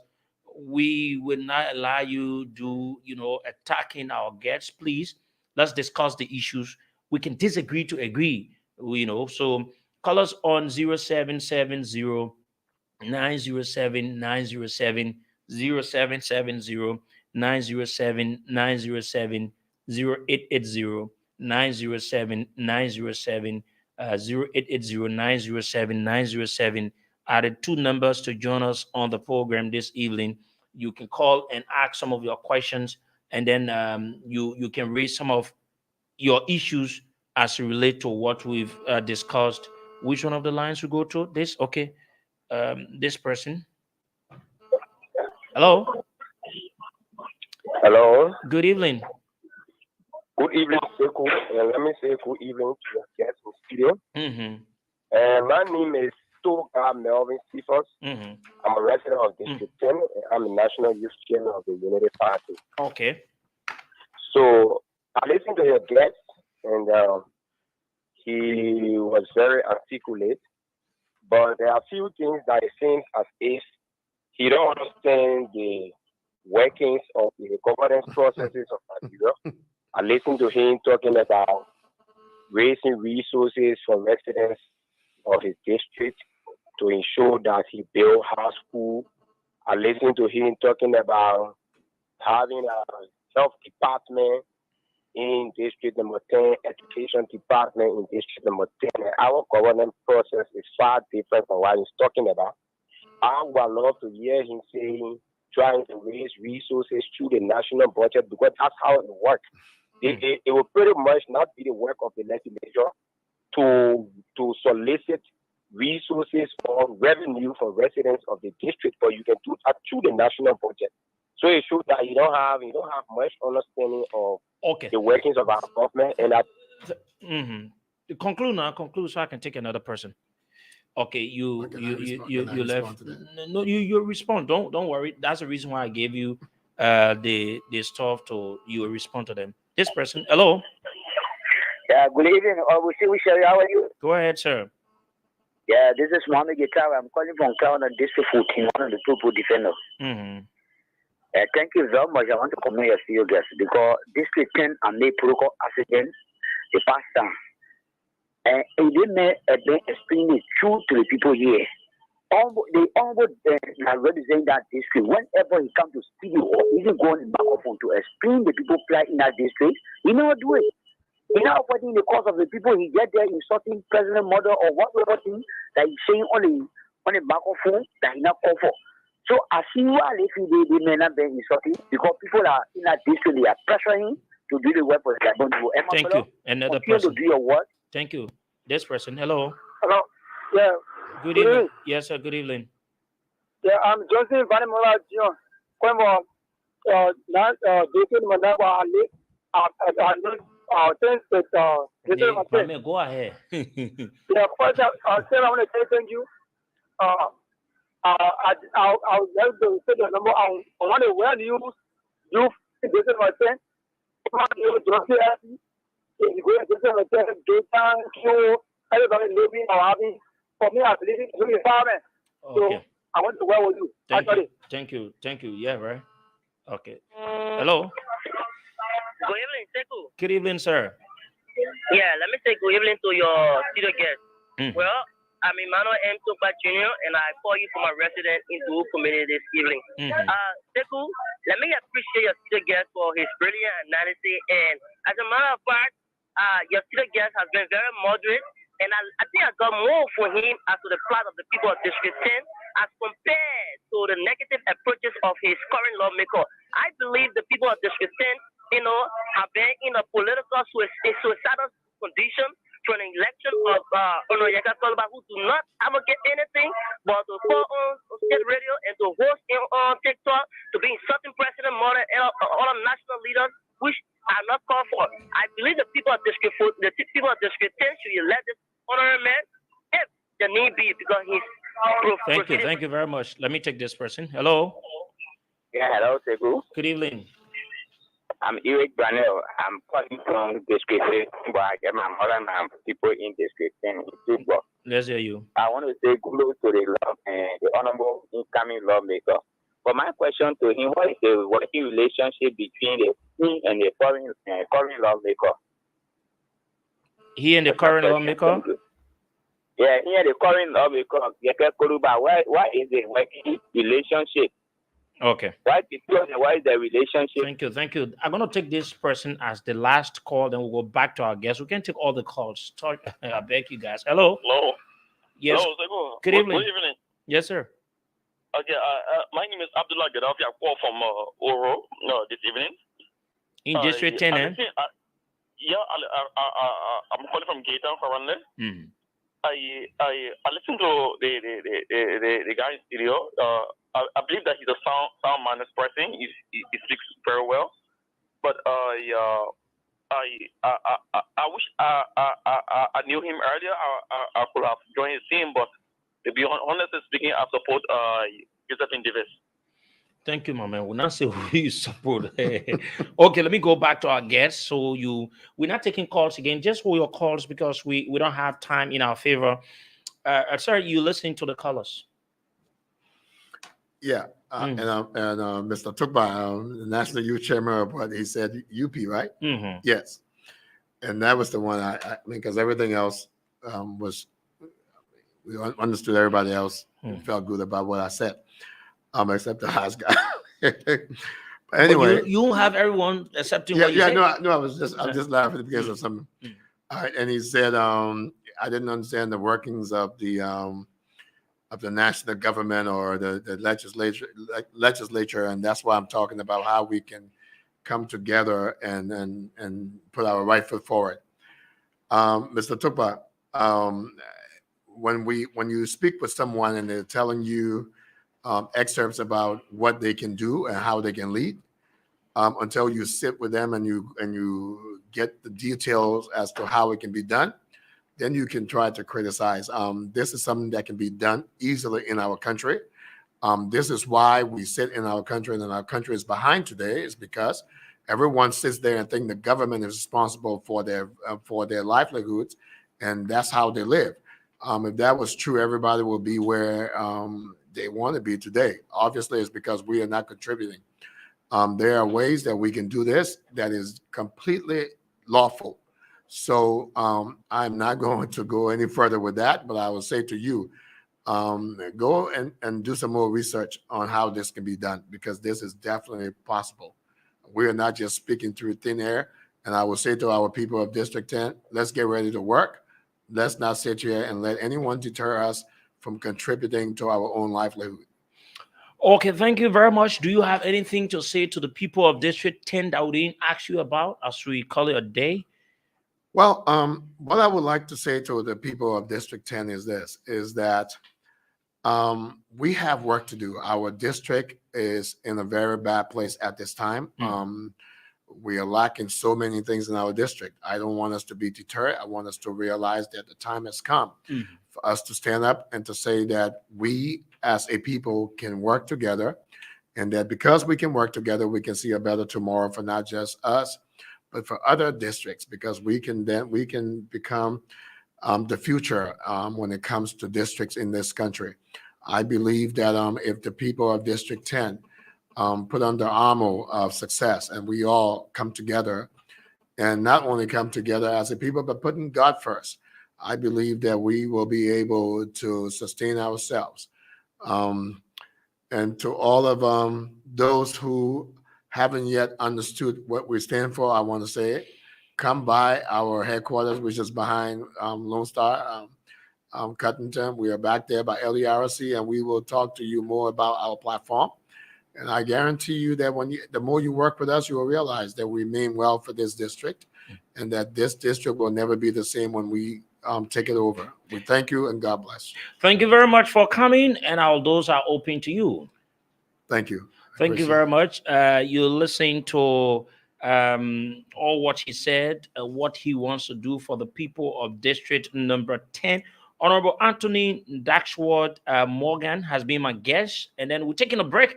Return, we're going to have on our telephone interview Senator Prince Yomi Johnson this evening on the program. We're taking a break to be right back. My name is Sekou.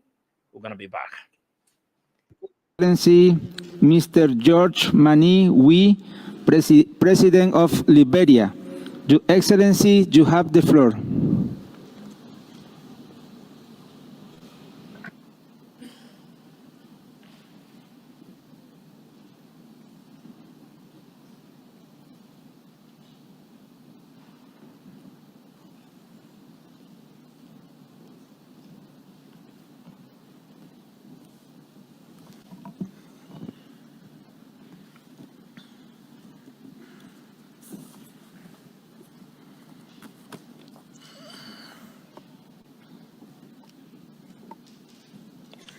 Excellencies, heads of state and government, Her Excellency Madam Claire Mariwia, First Lady of the Republic of Liberia, Your Excellency Mr. Antonio Guterres, Secretary General of the United Nations, the President of the 27th United Nations Climate Change Conference, heads of international organizations, distinguished delegates, ladies and gentlemen. I have the honor to extend my profound thanks and appreciation to the government and people of the Arab Republic of Egypt for hosting the UN Climate Change Conference, COP27, in Egypt.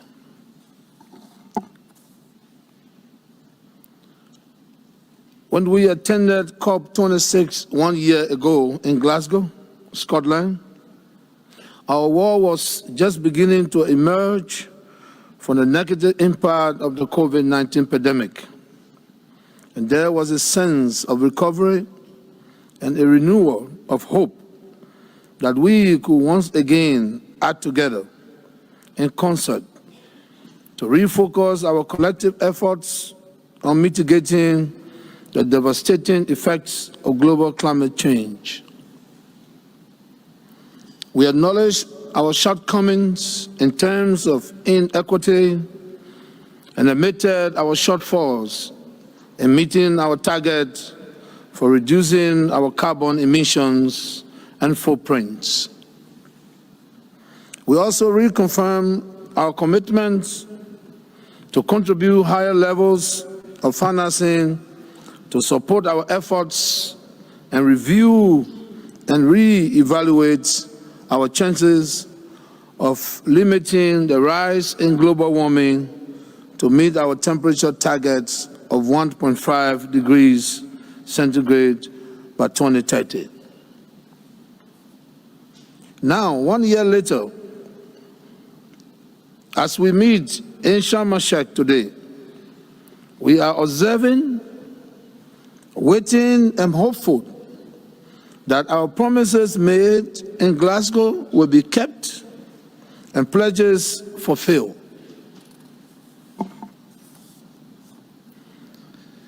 We are also saddened to note that inequity and imbalance still remain between high and low emitters in the climate change architecture, and that the financial flows within still remains disproportionate and unfair to low-emitting countries, especially those with significant carbon capture capability, who are expected to reserve their forests without commensurate benefits to their populations. So, as we assemble here once again to find a pragmatic and productive way forward, let us do so with renewed dedication, commitment, and sincerity, so that we harness our collective strength to develop lasting solutions that will save our world, not only for ourselves, but for generations yet unborn.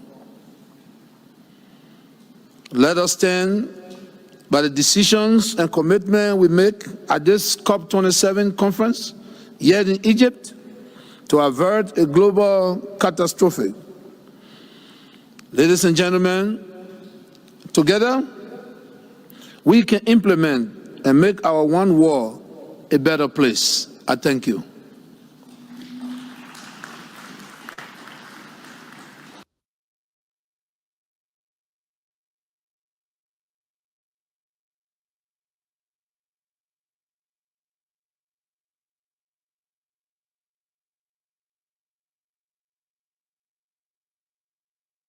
The All Television, and we broadcast to you live from Buchanan City, Grand Paso County. Today,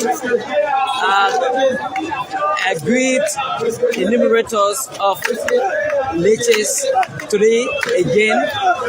They have set roadblock Fairground for Junction in demand of their campaign on them by leeches.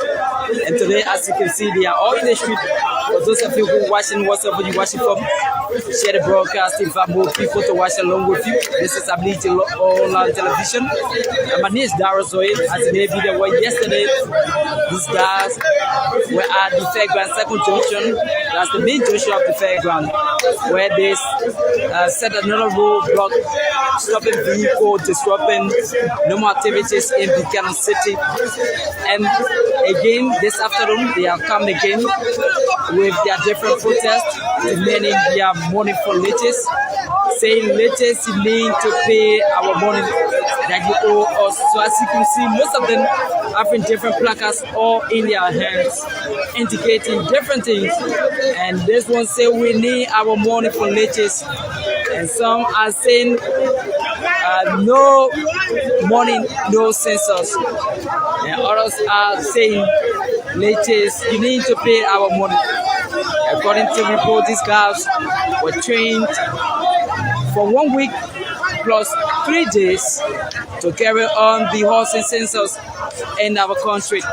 And as part of that, in Grand Paso County, the guys are now angry over the idea that leeches do not want to comply in working with their obligations in paying their different arrears after they transported themselves, feed themselves while going on the 1 week training. Without no transportation, stamping, nothing was provided for them. So the guys are 10 in numbers today, as you can see, asking the authority of leeches to come in and provide their stamping today. So the demonstration is ongoing, as you can see. The demonstration is ongoing. We are currently situated at the Fairground First Junction. Yesterday they were at the Second Junction, and today they are at Fairground First Junction down Sepu Hill. And no motorcycle, no vehicles, no tricycle making their way to Thomas Street. At the same time, making their way from Monofa Junction. So people coming from a big market area where they are now making their way to own your own road that is around Asinabenta concession area. Is there where motorcyclists and vehicles are not making their way to get at the Monova Junction, because the junction here at the fairground has been blocked by those angry protesters demanding leches to pay their stampedes. So this is it. Whatsoever you're watching for, keep sharing the broadcast so that more people will know, so that this will reach the attention of relevant authorities and that of people who are in charge of leches to come in and see how best to intervene in this situation, because this is actually bad. This is spectacular. This is actually bad because disrupting normal activities in Buchanan City, it is not a good thing for Liberians and people living in Buchanan City. So as you can see, people who are not coming on their day-to-day activities to find their different full monies to move on with their life have been stopped. Motorcyclists who are now hustling to make life better for themselves. Those angry protesters are now putting stop to them from crossing this junction. So as you can see, they are set up a roadblock. So this is very much bad. This is very much bad. So we hope that relevant authority will come in to intervene in this process, because this cannot continue. This cannot continue because people, you cannot use people in that way. And the guys are really, really aggrieved. The guys are really in their angry mood right now. And they are not in any form of dialoguing with anyone because of the situation that started. So you see them, they are coming with different statements. So I think that the country leadership need to call Leches authority to intervene in this process. I was told that the gas mobile numbers were taken to transfer the different monies to them. The money owed them for assistance. They haven't received the money. So because of that, they are turning out again. So this is day 2 of the protest. It started yesterday. So this is day 2 of the protest. And we are all here to show you exactly what is ongoing in Buchanan City. So the guys are here in numbers. Earlier on, there was a fight between motorcyclists, tricyclists, trying to forcibly make their way through, but the guys, the aggrieved protesters said, no, you guys need to be careful. No one, absolutely no one is making their way through. So with that, no motorcycle, neither vehicle, no motorcycle, neither vehicle passing through this one. No motorcycle, neither vehicle passing through this point. This entire road has been blocked. And we yet showing you exactly what is ongoing in Buchanan City. This is not a boosting club for Liberians. This is not a boosting club for Liberians. As you can see, it's 12 p.m. to the next day. Vast of people need their money. So you see there are different placards all in their hand system too. So yesterday was CC1 where we were also live showing you their different activities. Stopping motorcyclists from Fairground Second Junction. We happens to be the main junction. And this point, the guard noticed that this point where they are right now was a point where motorcyclist vehicles were making their way through to their different destinations. So based on that, they are not changed their location and they are now right at the first junction, that leads to Thomas Street, the first junction that leads to the Unification Pavilion, Villa National Police Headquarters, National Election Commission, Pastor Youth Caucus, the Youth Center, Buchanan City Hall, the junction that leads to several public buildings at the fairgrounds. This is where we are this afternoon. And the guys are all here. Right? Afternoon. So what's up? You watching Funky sharing the broadcast, and we hope that this information will just reach Leches authority to come in. Continue to say over and again concerning the actions and the poor performance, the incompetence of the folks at Leches. They are continuing to hamper and give a bad image to the country. looking at the way donors put their monies into something, right? And see it being controlled the way it is being controlled. Now, one of the excuses I listened to the Minister of Finance this morning, he was giving, and I think that our image of, I think, is just far from the truth. It's not something to totally accept or believe, because for example, I don't think there will be a problem to say if Legis wanted, for example, 5,000 persons, and then they open the process to 30,000 persons. Every one of the enumerators, or every one of the folks that sat the whatsoever text, they knew within their mind, including folks from Legis, that when you take tests, not everyone can be successful. That is clear. And no one will go to protest, or no one will go to say they need to be included when they've not been able to pass the test and being given green light that, oh, you've been successful and this is the next stage. And Legis know in herself, she wanted 5,000. That is not something that we even need to take, because Legis knows exactly how many persons they need to do certain job, or certain job they want them to do.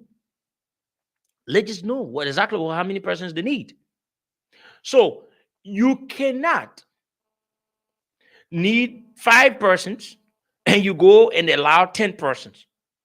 What does that mean? How do you understand? What is the meaning of that? It clearly shows the incompetence of the folks at Legis. Either they did it for personal reasons, or it is something that of self-interest at the detriment of the Liberian people, to the extent it has caused serious problem. But it is just easy now. You need 5,000 persons, and then 10,000 persons took the test. The 5,000 persons, you got your grading system, you got your passing grade. It's just a done deal. If the people pass the test, the number of persons, you get the performing ones and get them. I don't think we will experience this if that excuse is the excuse we need to accept. But I think that is a poor excuse, and it is not something of reality. It is not truth. It is not acceptable. It just shows that the people at Legis are very incompetent, and what they are doing, they will even do more than what they are doing at Legis. You will have more protests of enumerators in the country days to come. Because are we thinking about the constraints some of the enumerators they are going through? Do you know some of the folks even credited money to go to some of the processes that Legis called for, and you cannot pay the people? Okay, let's agree. You say you don't want to hire the people. You think the people did not meet your qualification or your benchmark, but you still cannot pay the people because Legis did not give the people a dime. All the people did, they did it by themselves. They did everything by themselves. They paid their own monies. They did everything by themselves.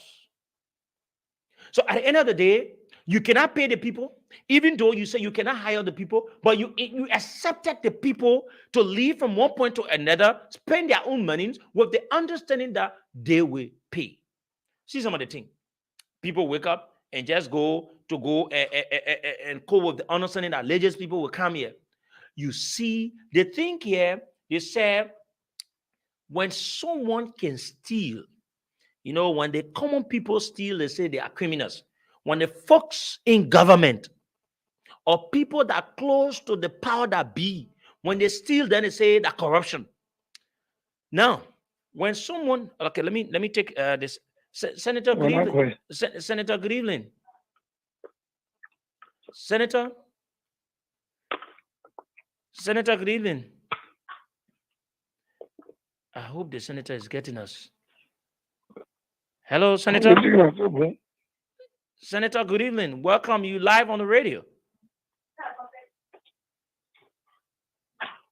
Oh my gosh. Hope I don't know what's the Senator Prince Johnson. Good evening. Oh yeah. Wow. Okay, I want to. Okay, so talk to him of that we having him on the radio. Yes, talk to him of it. So now you see what I'm talking about, right? And so it is because the foundation of this entire census issue is not something. Talk to him. It was not done properly. So at the end of the day, it has become a national embarrassment because the foundation of this entire process was done on a very it was okay. Senator, good evening. Okay, we will reconnect the senator. We getting him now, but I don't know. Hey, Senator Prince Johnson. Yeah, so we're trying to reconnect with the senator, but we continue to explain the census story.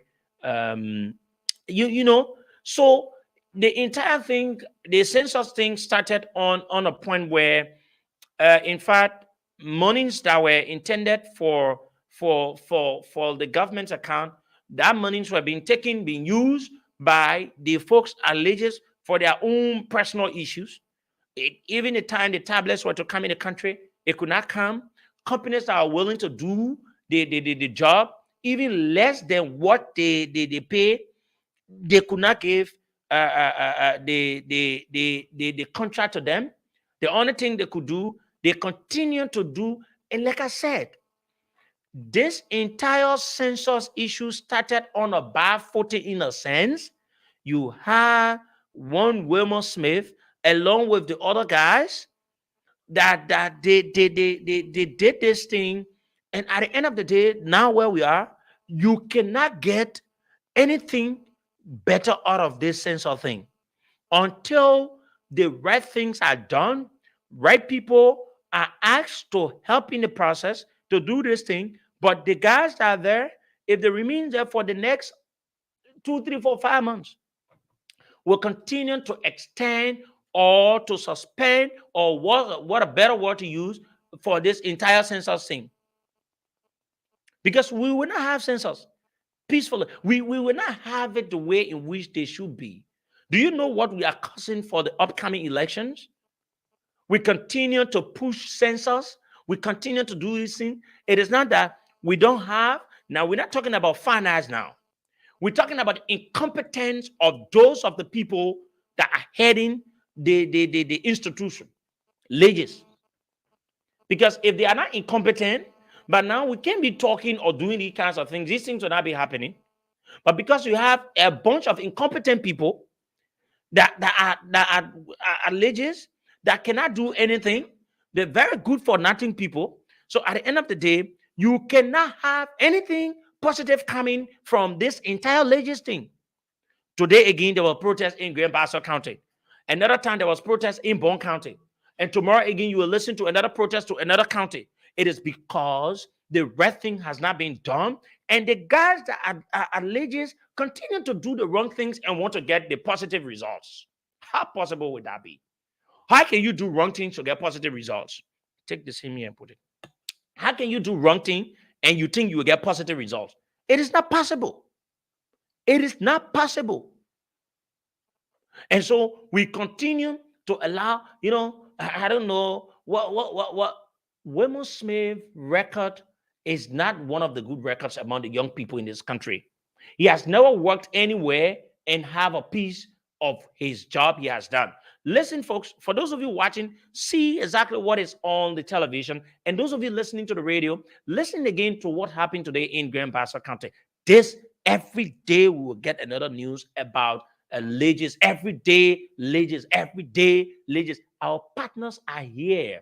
They're seeing how things are being handled. The people that put their money, they are seeing how we are handling the issue about their money they put. We don't have the money. People gave that money. Even to manage that money, we can't do it. At point in time, the money, the accounts about to put money, we refuse to do it. All these kinds of discrepancy, all these kinds of issues. How do you think our partners that help us in these kinds of processes will continue to believe in us? Listen, let's play you the video so you can listen. And also, some of you that are watching, you can watch the video and see exactly what it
The guys are still here, and they are saying they need a speedy intervention of Leches Authority to now send their money to their different phones.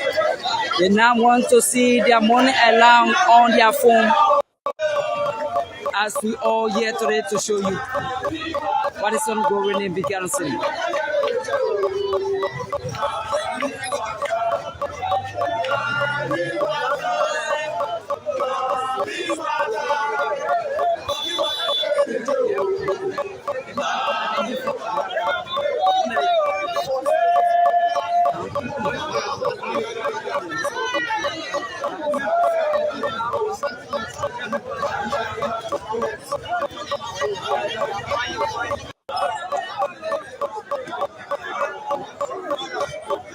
Our money, according to report, these guys will just reach.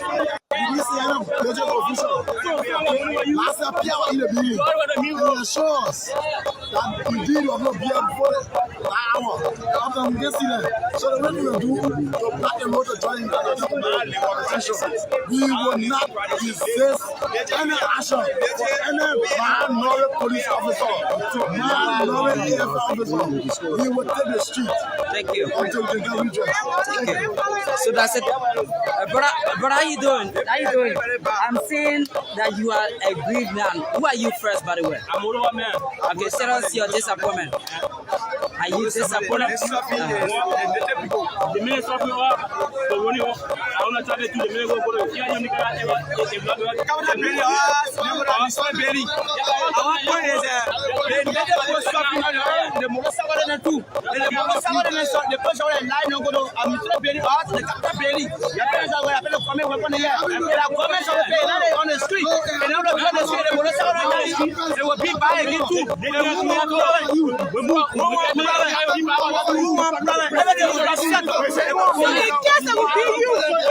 So that's it. We still live here from Fairground for Junction, and you listen to them. motorcyclists are also agreed of the action carried on by those protesters here, trained leches enumerators who supposed to carry on the 2022 housing census of our country to provide correct data on the census process as we anticipate the 2022 elections. But due to the alleged failure of leches to provide those areas who them, so today they are turning in numbers again. Yesterday they were here at the Fairground Second Junction. Today we are currently down Sepu Hill, the Fairground First Junction, where the guys are all here in numbers, demanding their pay for leches. And whatever you're watching for, if you are close to leche authority, we want you to inform them so that leches people will see how best to handle this issue, because this is getting very much serious for our people. And this is disrupting normal activities of students and other people who are struggling to make their life better. Other people ride motorbike, other people ride tricycle to make their life better, looking for their different food money. And this morning, the activities have been disrupted by those agreed protesters here. So, whatever you're watching from, if you are close range with leches authority, whatever you're watching from, the county officials need to come in and call leches coordinator to have these issues under control from where we are, because this is very much serious in our country, as you said.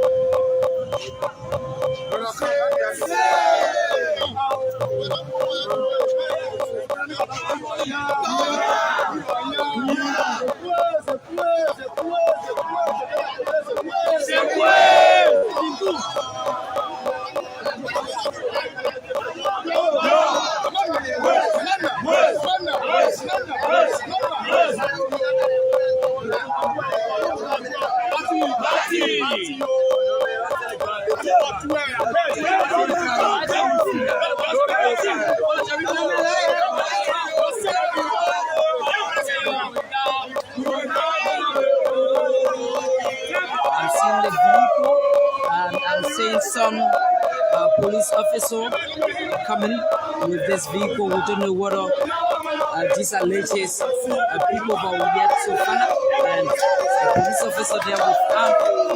And I'm also seeing this vehicle. We yet to find out who is there in the vehicle. And the guys are still here singing different songs as you hear it from the background.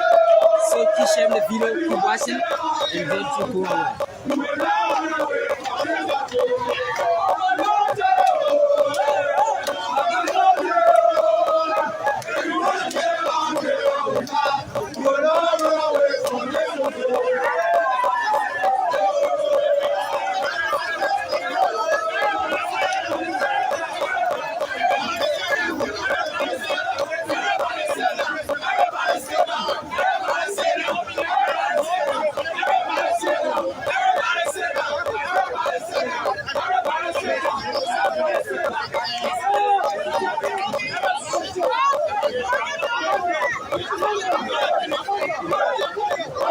Okay. That I just thought to play you that so you can get a, you can really, for those of you watching the television, can see exactly what happened today, and also for those of you listening to the radio, you can hear exactly what happened today in Grand Bassa County. The other time was in Bond County. Other time is in Mangibi. You can have these things continue to happen, and you see nothing to and the only thing people will tell you is flimsy thing. What they tell you that doesn't make sense. It doesn't make sense. The same people you suffering, you doing all these things to are the same people that tomorrow you're going to go to tell them to vote for us. The thing is just simple. I don't know how they truly arrive at this point. The reason why we arrive at this point is because we have incompetent and corrupt people that sit at leges and do everything for their personal interest. Nothing else. Nothing else. Tomorrow again, you will listen to another area where the protesters will gather to protest against this same religious issue. And the people are saying once they are not being paid, there will be no job of leaders to go on in the country. And they are right. Let it be paid for their service or services they rendered or their time. You can get 141 now or on serious people to certain places and think, say, the people should go work and then they should be paid for their time and services they render to leaders. Finish. If leaders can pay those of the people that they think they cannot take, it is just fair enough. But it is clear that you cannot take everyone. You cannot take everyone. That is very clear. Take a break with me. It is very clear, right? That is very, very clear.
Sometimes when some of the people in government or certain people doing something, they say they will talk, they will talk, and they care less about it. And that's a good thing about it is that this time around now, the American government is watching everything we're doing. Sanction is around.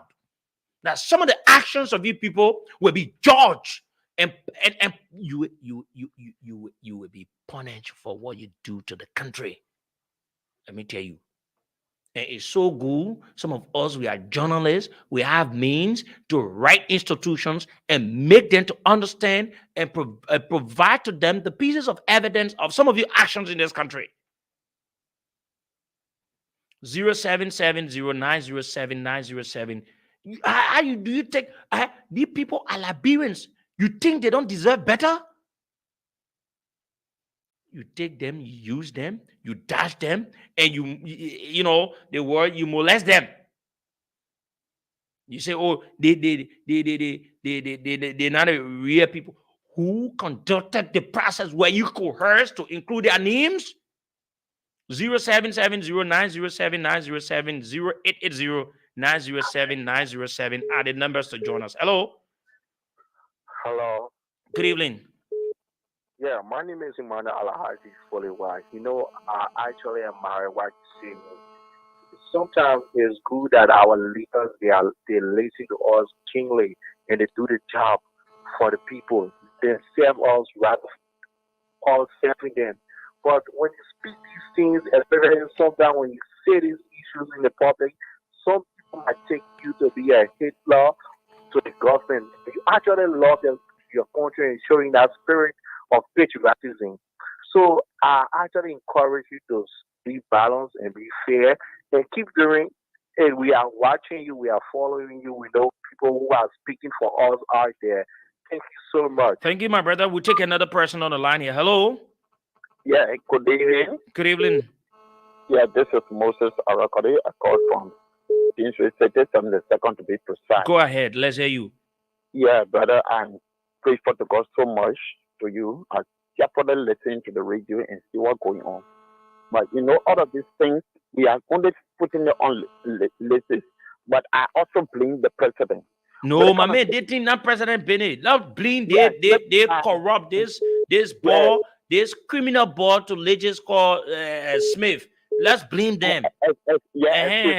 They put them there to do their own. The only person is supposed to blame in extension is the Minister of Finance. Okay, now who appoint these people? I mean, they want the president can work to all the places now, bro. Yeah, let's be honest with the thought. You know what? Some are blaming him. The reason here is he let the noise started. He should have remained with elite with the kind of noise on ground he go. As a leader, with the kind of noise on ground, your duty is to remain here and post how to this all of this thing. You people they talking about a long ago before he could travel. You call those guys back. The other sin they have taken and make sure he prosecute them for this, or he take them for the position and bring new people on board. But he left it like that and just walk away for 1 month. Okay, thank you. Thank you. Let me take another. Thank you. Let me take another person. The lines are bustling. Hello, Secretary. Yes, good evening. Thank you, brother. This is Edward Spencer M. Cho, and I question my resident here in Tubu Rosibata. So, Seku, let's be honest for our conscience, right? So you change time for election when it will go for Senate way. They will go for the Ghana thing and the shit that are behaving like this. President, we are legacy at risk. The legacy at risk. You know somebody staying down there, honor money your government, and then he knows it because of friendship sake. And you go, then you say, don't blame the president, don't blame the men. I say, now, who put him into relation? No, but that main position and I appointed position. Who photo will be on the ballot pass for Togo? But what was it? Is this not where? Or president, we are. Amen. Thank you, man. Okay, brother. Thank you very much. We gave you the time to weigh in on the discussion. Oh, my brother. Just move from your monitor. You come in. No, you come in very bad. Oh, hello. Hello. Okay, it's so good you left the line. We're gonna take another person. Hello. Good evening. Good evening. Yes, my brother. I'm Otis Swimming calling from my again. My brother, the government paying $400 you too much. You know, this is very fast, but now it's not easy. In the New York, they come and do work then anywhere, nothing to be sure. It's very bad. The reason I want to say, they'll just give me another for me coming Friday to be national holiday. If it's not working, let it tell us sooner so that we can go do our normal activities. Thank you very much. We're talking about censor thing here. We want to generalize this thing to say, sometimes when you generalize something, you cannot get the direct person that has caused the problem to be named and shamed of his action, like the way this cook, this criminal boy they call Smith, he and his guys are allegiance. Hello? Hello? Yes? I know my name is Frank calling from Kwai. Go ahead. Yeah, just imagine, man, see how the whole country going. Let's say the corruption is too much in the country. So that it will see so. I told them want their money, they brought that. They brought want their money, I like that. And they need to be paid. The guys are to be paid for whatsoever they've rendered or done to for allegiance. Hello? Yes, hello. I'm Tito Joao calling from 77. Go ahead. Yes, you see, some of these things are happening. I blame some of you, the journalists. Look at the guy is trying to tell you who is responsible and who can correct what happened. You say, no, you shouldn't call president. The president has power for all these people that are doing these things. And if election kind is the president picture that want to be in the ballot people, not the guy, not Samuel 12. You listen to Samuel 12 the morning playing for all of the people say that people who studying eat a kobo, caterer, cook food for the people to eat. The legend put on any position for caterer. You know the people play for all the people, and you the journalists, you can help them to make it look, So what do we do now? We must stop the people? Because the reason I'm blaming you all the journalists, you do have a responsibility as a watchdog for the society. And the way we're giving you time to, you talking your own too? And we're not stopping you? Yes, I'm a citizen. I'm part of the society. So the ministers are not citizens? Because somebody plays the people at leges. Somebody plays them there. And if they are not working good, the person responsible is to take them from there and replace them. Okay, or prosecute them. But you talk about Nini and Shimi cannot stop anything. Okay. It just make them happy, that's all. Okay, my brother. Thank you very much. You've done extremely well. You've participated. Let me take another person on the line. This person, hello. Good evening. Okay, we take this person on this line. This other producer, you need to call my brother. Hello. Hello. Yes, good evening. Good evening. Yes, you need to change your location a little bit. Go ahead. Let's hear you. You're live on the radio. Oh, you went off the line. Let me take this person. Hello. Hello. Good evening, sir. Yeah, good evening. I'm Isaac calling from Virginia. Virginia, go ahead. Yeah, this is happening nowadays. Sometimes when we tell people say we don't want to go back to the dark days, but these are the things that are happening. Oh, my man, we can't go back to the dark days, my man. Can you imagine you tell get a man to appeal what the country needs to hear what will happen, and people protesting all over the place? What's that? If it is 10,000 persons, you got no thing to say. All of them will come up. We agree, but those are qualified, and you don't want to, pay them and move on away. Very easy. But in fact, you not need to pay someone once you did it transparently, and you need to be clear to the people. Say no, you did not pass the test. Finish. Yes. Because everybody knows all can pass. Mm-hmm. And for the fact the things that you say is really what I working on passing grade math for you to get you pass the test. Nobody knows. So that means you take the people from here and there, the people that won't need to go. What can you pay them and move on the way? Okay, thank you very much. Let me take another person on the line, and I like the way you Liberians are responding, and I think this is how we are to respond when there are things not being done regularly. Religious issue, we need to name and shame all the folks that are heading religious issue. This is not about you want to say, oh, she got code everything. Even you. If this could be in your shoe or your family member, your relatives, how do you feel about how they've been treated? Hello. Yeah, hello, Sebo. How are you? Good evening, sir. Yeah, this is the ambassador for the Liberia Toka. Yes, sir. Go ahead, Voice of Liberia ambassador. It's been a long time. Yes, sir. Yeah, Seko, you are 100% right. What you've been saying on the radio. Nobody is saying that against the government, but you are pointing the real issue to the Liberian people, where the force coming from. Legit, that particular point, I expect right now for every Liberian to be putting more on that man, because what he's doing is bringing public discipline to the government. You see that? Mm-hmm. So why you saying it is true? What that guy is doing, that guy is very, very corrupt, and then the American people watching. Oh, that bomb, his middle name is corruption. Yes.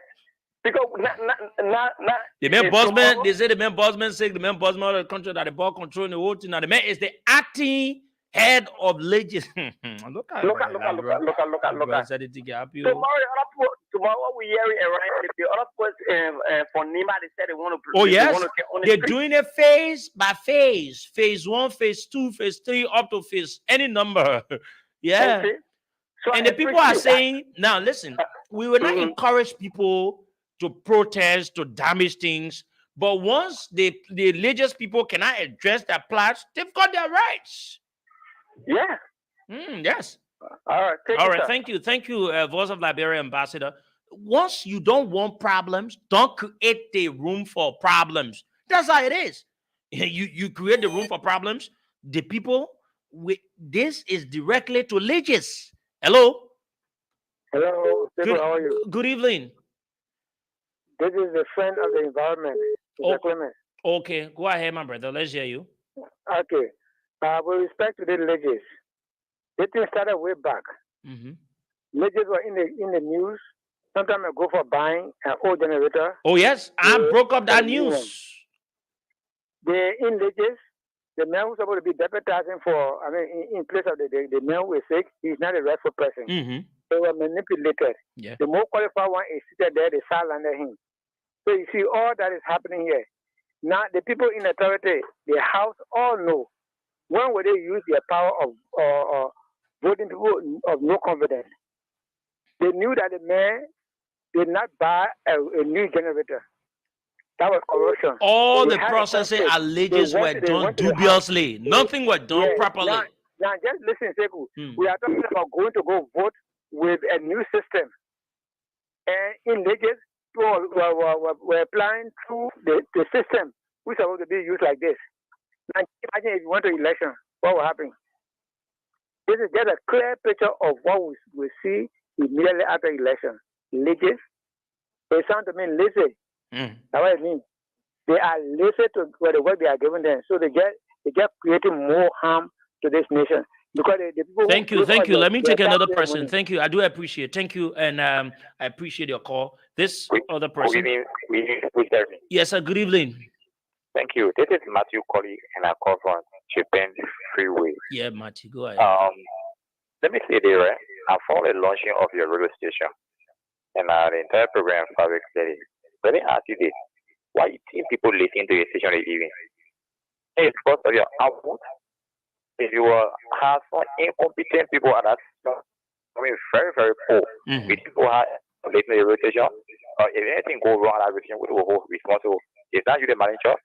Sure. So that's why you put competent people in place to run a radio station. What I'm trying to say is this: it's time to mess up your government.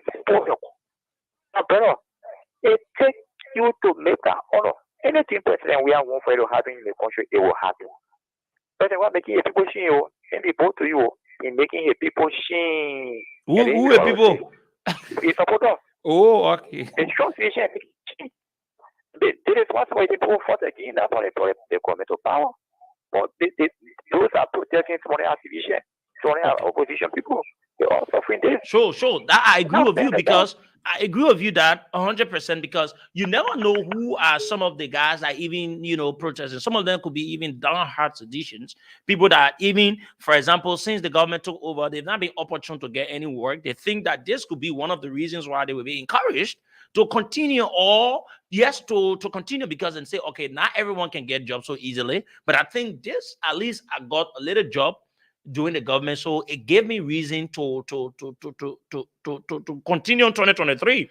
So you could have your own supporters, you could have in general Liberians, and this is totally bad. We will not stop to talk about it. We will not stop, and it's so good. We don't need the permission of anyone in government, our government, to say what we want to say in the interest of the Liberian people on this radio. We'll continue to say it. We'll continue to name and shame those of the people in government that are not doing what is right in the interest of the people. We'll continue to applaud those of the people in government that are doing what is right. And we will not mince our words here. We will not do it. The news is coming up next at 9 o'clock, 8 minutes to 9. Shortly we call it a day so we can allow the news folks to take over from our studio 3. Now, so as a wrap up, once the red things are not done, and we need the red results, we won't get it until the red things are done. Hello. Okay, we can continue with you, sir. In fact, we ain't taking calls again, please. We ain't taking calls again. So until the right things can be done, let us stop sugarcoating things here. Even if we start another process, once we don't put the right things in place and put the right people there, we still continue to experience it. What's so much about this, man? They see, man, that the current head that is that has gone for sick leave, we got a letter where they suspended. In fact, they're asking to resign because of his incompetence. He cannot even make a report of or assignment they gave him. They seen Wilmot Smith, man. This man now they make as the acting head of the institute. What's so much about him that the right things cannot be done? No one is saying, oh, yes, this thing is not about an individual or a political party, it's about the country. We're moving towards elections. When the right things are not done, it gives the entire country a bad image and it gives problem.